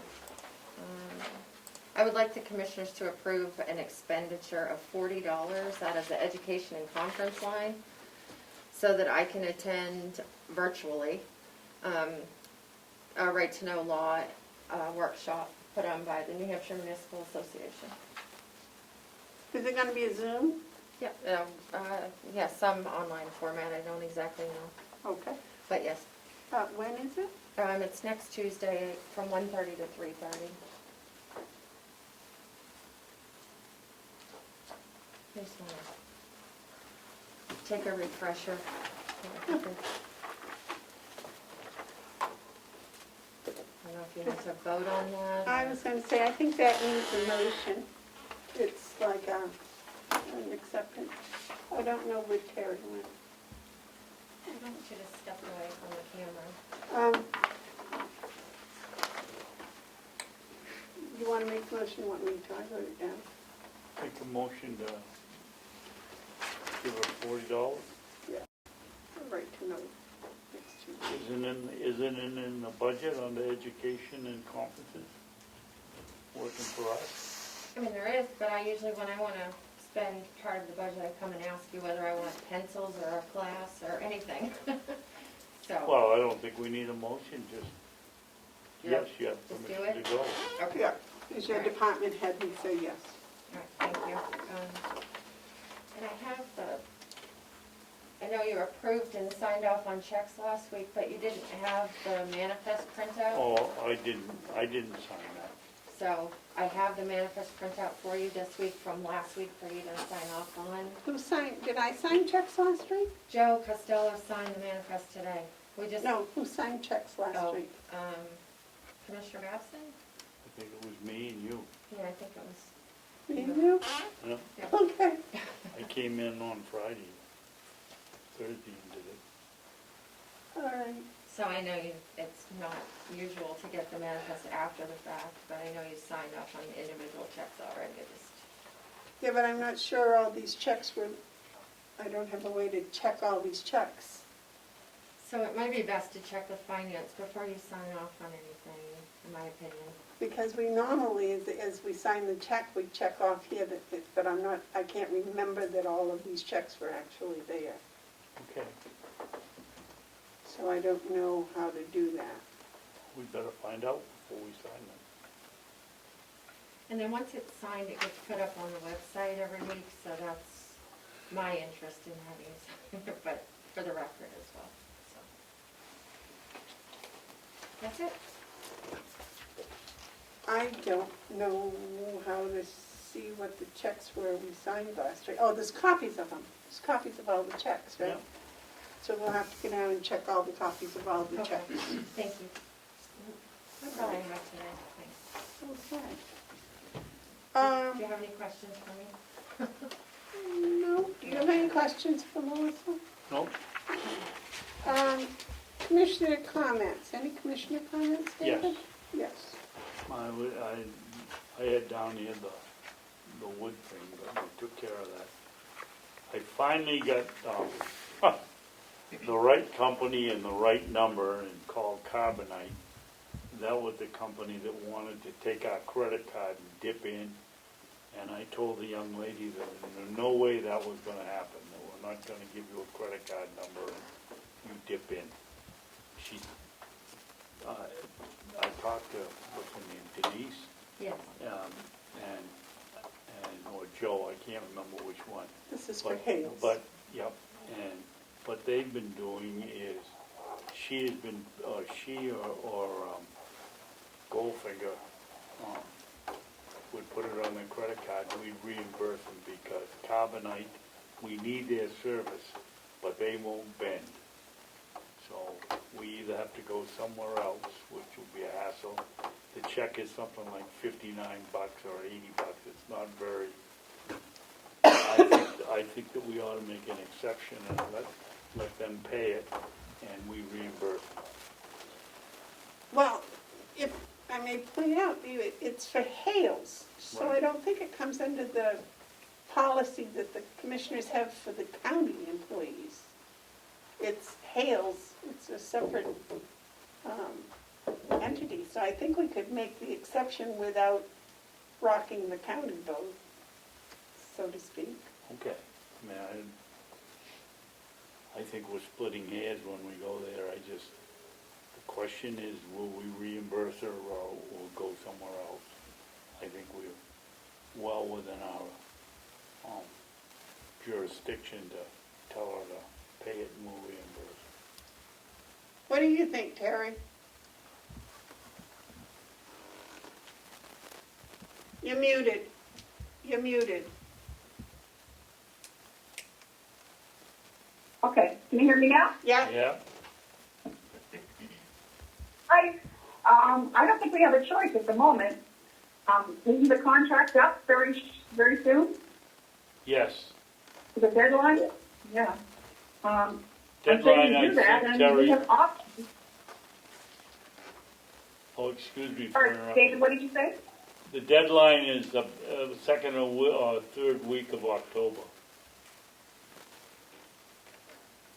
I think we should go ahead and have her pay it and reimburse her for now, and then we can decide what to do in the future.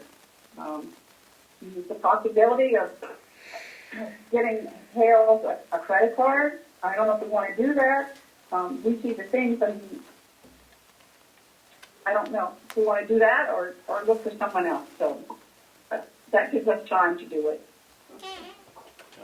All right, so she can do that. Joe's already left, so. No. Anything else, David? No. Okay, I have none.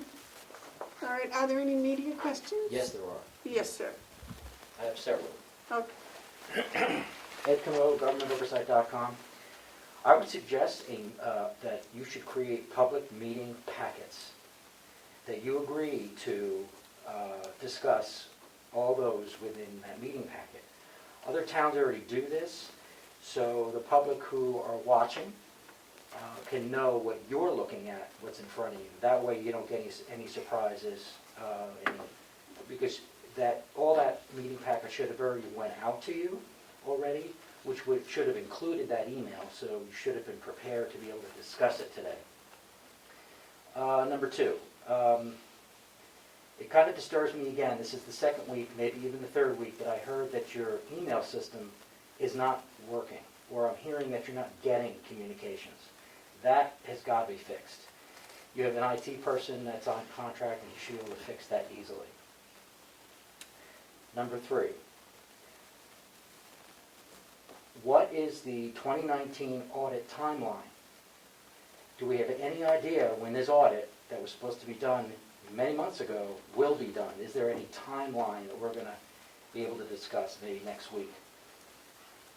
I don't know if you want to answer it at the end or decide more.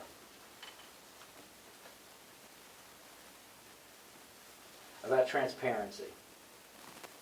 If I request a document within the meeting while it's occurring, the only thing I think that could stop that from happening, because I'm still going to request that email, is that if I'm putting a 91A request in verbally, I still believe you still have 5 business days to answer it. So that might be your way out, but I don't think that's very transparent. But that's the option I'm telling you may have. What are you talking about? Talking about the email that came to the commissioners, Today. which was really the audit from the 2019 auditor's report. And Okay. I also wanted to know, did that go to the delegation chair yet? Yes. See, it already has been distributed. That's why I think you should. Well, it went out this morning. Okay. Here, That's you can fine. have that. You can have that, because I'll get another copy. It should be on the email. I submitted a 91A request asking for the communications between the finance office and the auditor, and I still haven't gotten anything. I would suggest that your IT director could very easily, and it should not be up to the finance office to do this, you have an IT person that could go into the system and just pull out the emails, and I will state here, it does not have to be at this time the attachments. Just the simple timeline I'm trying to build on the communications between those two parties. That's all I'm asking. It should not take months to get this 91A request. 45 days.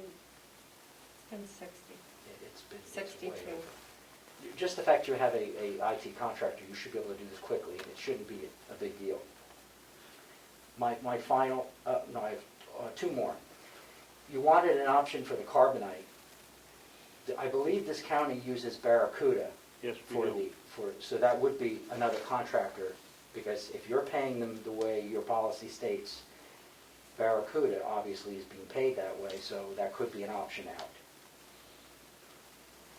My last one is about regional appropriations. I've always had a concern about regional appropriations. I've seen for at least 10 years now that outside agencies and groups come in and request funding.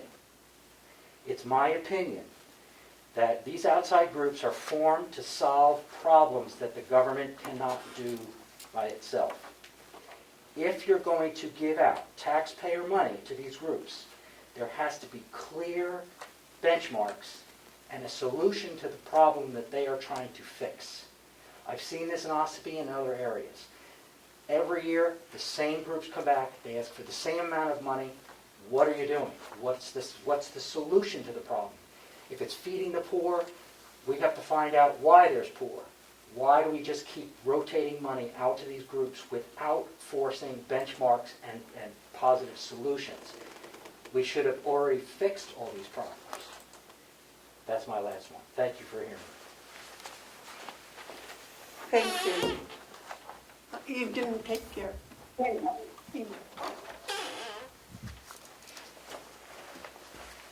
Okay, is there any public comment? Yes, ma'am. State your name and town, please. Karen Banks, Ospey Corner. I have three things that I would like to make for the record. As citizens of Ospey Corner, we are guided by the town's official handbooks and the town's ordinances. When we read those books and what is laid out in them as official town laws. In the two meetings that we've attended, we have found that what is written in the official town handbooks is open to suggestion as opposed to as it's actually stated. That's a concern for the citizens who live here. As it is for the commission and the town, money is a big concern, and it's an important thing to consider, and it also affects us citizens when we budget for upcoming taxes, which affects our insurance, our mortgages, etc. Taking that into account, over the last 22 years, while the county has added the jail, the nursing home, no initiation has been made to look at the water study that had been done by the engineers. That said, it is because and only because White Horse has initiated this, adding this institution, housing so many people and going to consume so much water, that this study needs to be relooked at. I do not believe that the citizens should be burdened for this study to pay for this study in any way, shape, or form. And if the county is willing to absorb half of the costs, that half of the cost isn't going to be paid by the commissioners. That half of the cost is going to be paid by us who reside in this county. There's not a lot of us. We pay for everything. We pay for the jail. We pay for the nursing home. We pay for everything. And it's a burden that we should not have to take. I believe, as it's stated in the ordinance, if White Horse wants to continue to initiate this institution here, then it is solely their responsibility, as it will be with the study for the DOT, because the state's not happy with it either. They are responsible, the applicant is responsible to prove out and pay for any studies that are done. That's in the law of the town. Now, I don't understand if these laws in here are just suggestions or if they are to be followed, because I have found that there is interpretation of them. And this alarms me. They either are to be followed or they are not to be followed. So I wanted this on the record because this is now becoming a pattern, and it is something that concerns me very much. Thank you. Thank you. Is there any other public input? Yes, Madam Chair. I was waiting for Lena.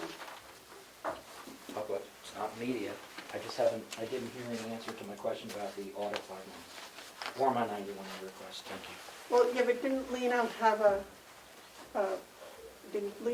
Lena, do you want to make public comment? I believe he said that he had to go back and cook. Oh, okay. It's lunchtime. I'm sorry. But I would like to have some answer to my 2019 audit timeline. Are we talking about the end of October? We the end don't of normally November? answer questions, but I don't know. It's probably in that update they just sent that I haven't had time to read. And you haven't either, so It is not. it is not. Okay. I don't think it's going to be October 1st, as they had originally said. So how are we going to address the unlawfulness of not having the audit done? We're going to continue to get the audit finished, and then we are having new auditors next year. Thank you for taking my question. Is there any other public input? Do we have any non-publics? No. Okay. David, I guess you and I are going to sign checks today. Well, I'm gonna come back and sign it tomorrow. Okay. I haven't seen them. Are they here? I haven't seen them. I don't think we have them yet. They're coming. They may be done now, but they weren't available for 9 o'clock. Okay. All right. Joe probably went downstairs to sign them. Okay. He's having his, oh, Joe had to leave, so he had not signed them yet either. he's because having they- his deputy do it. Okay. Well, maybe when I come back to the meeting tomorrow, I can sign them tomorrow. Sounds good. Terry, do you have any comments before we adjourn? No. Okay. I'll wait a motion to adjourn. Second. I guess I made it. Did you get that? Okay. Motion's made and seconded to adjourn. All in favor, say aye. Aye. Aye. Commissioner McCarthy, Oh, yeah, we gotta do roll call. Commissioner Gotson, Yes. Commissioner Bieber. Yes. Thank you.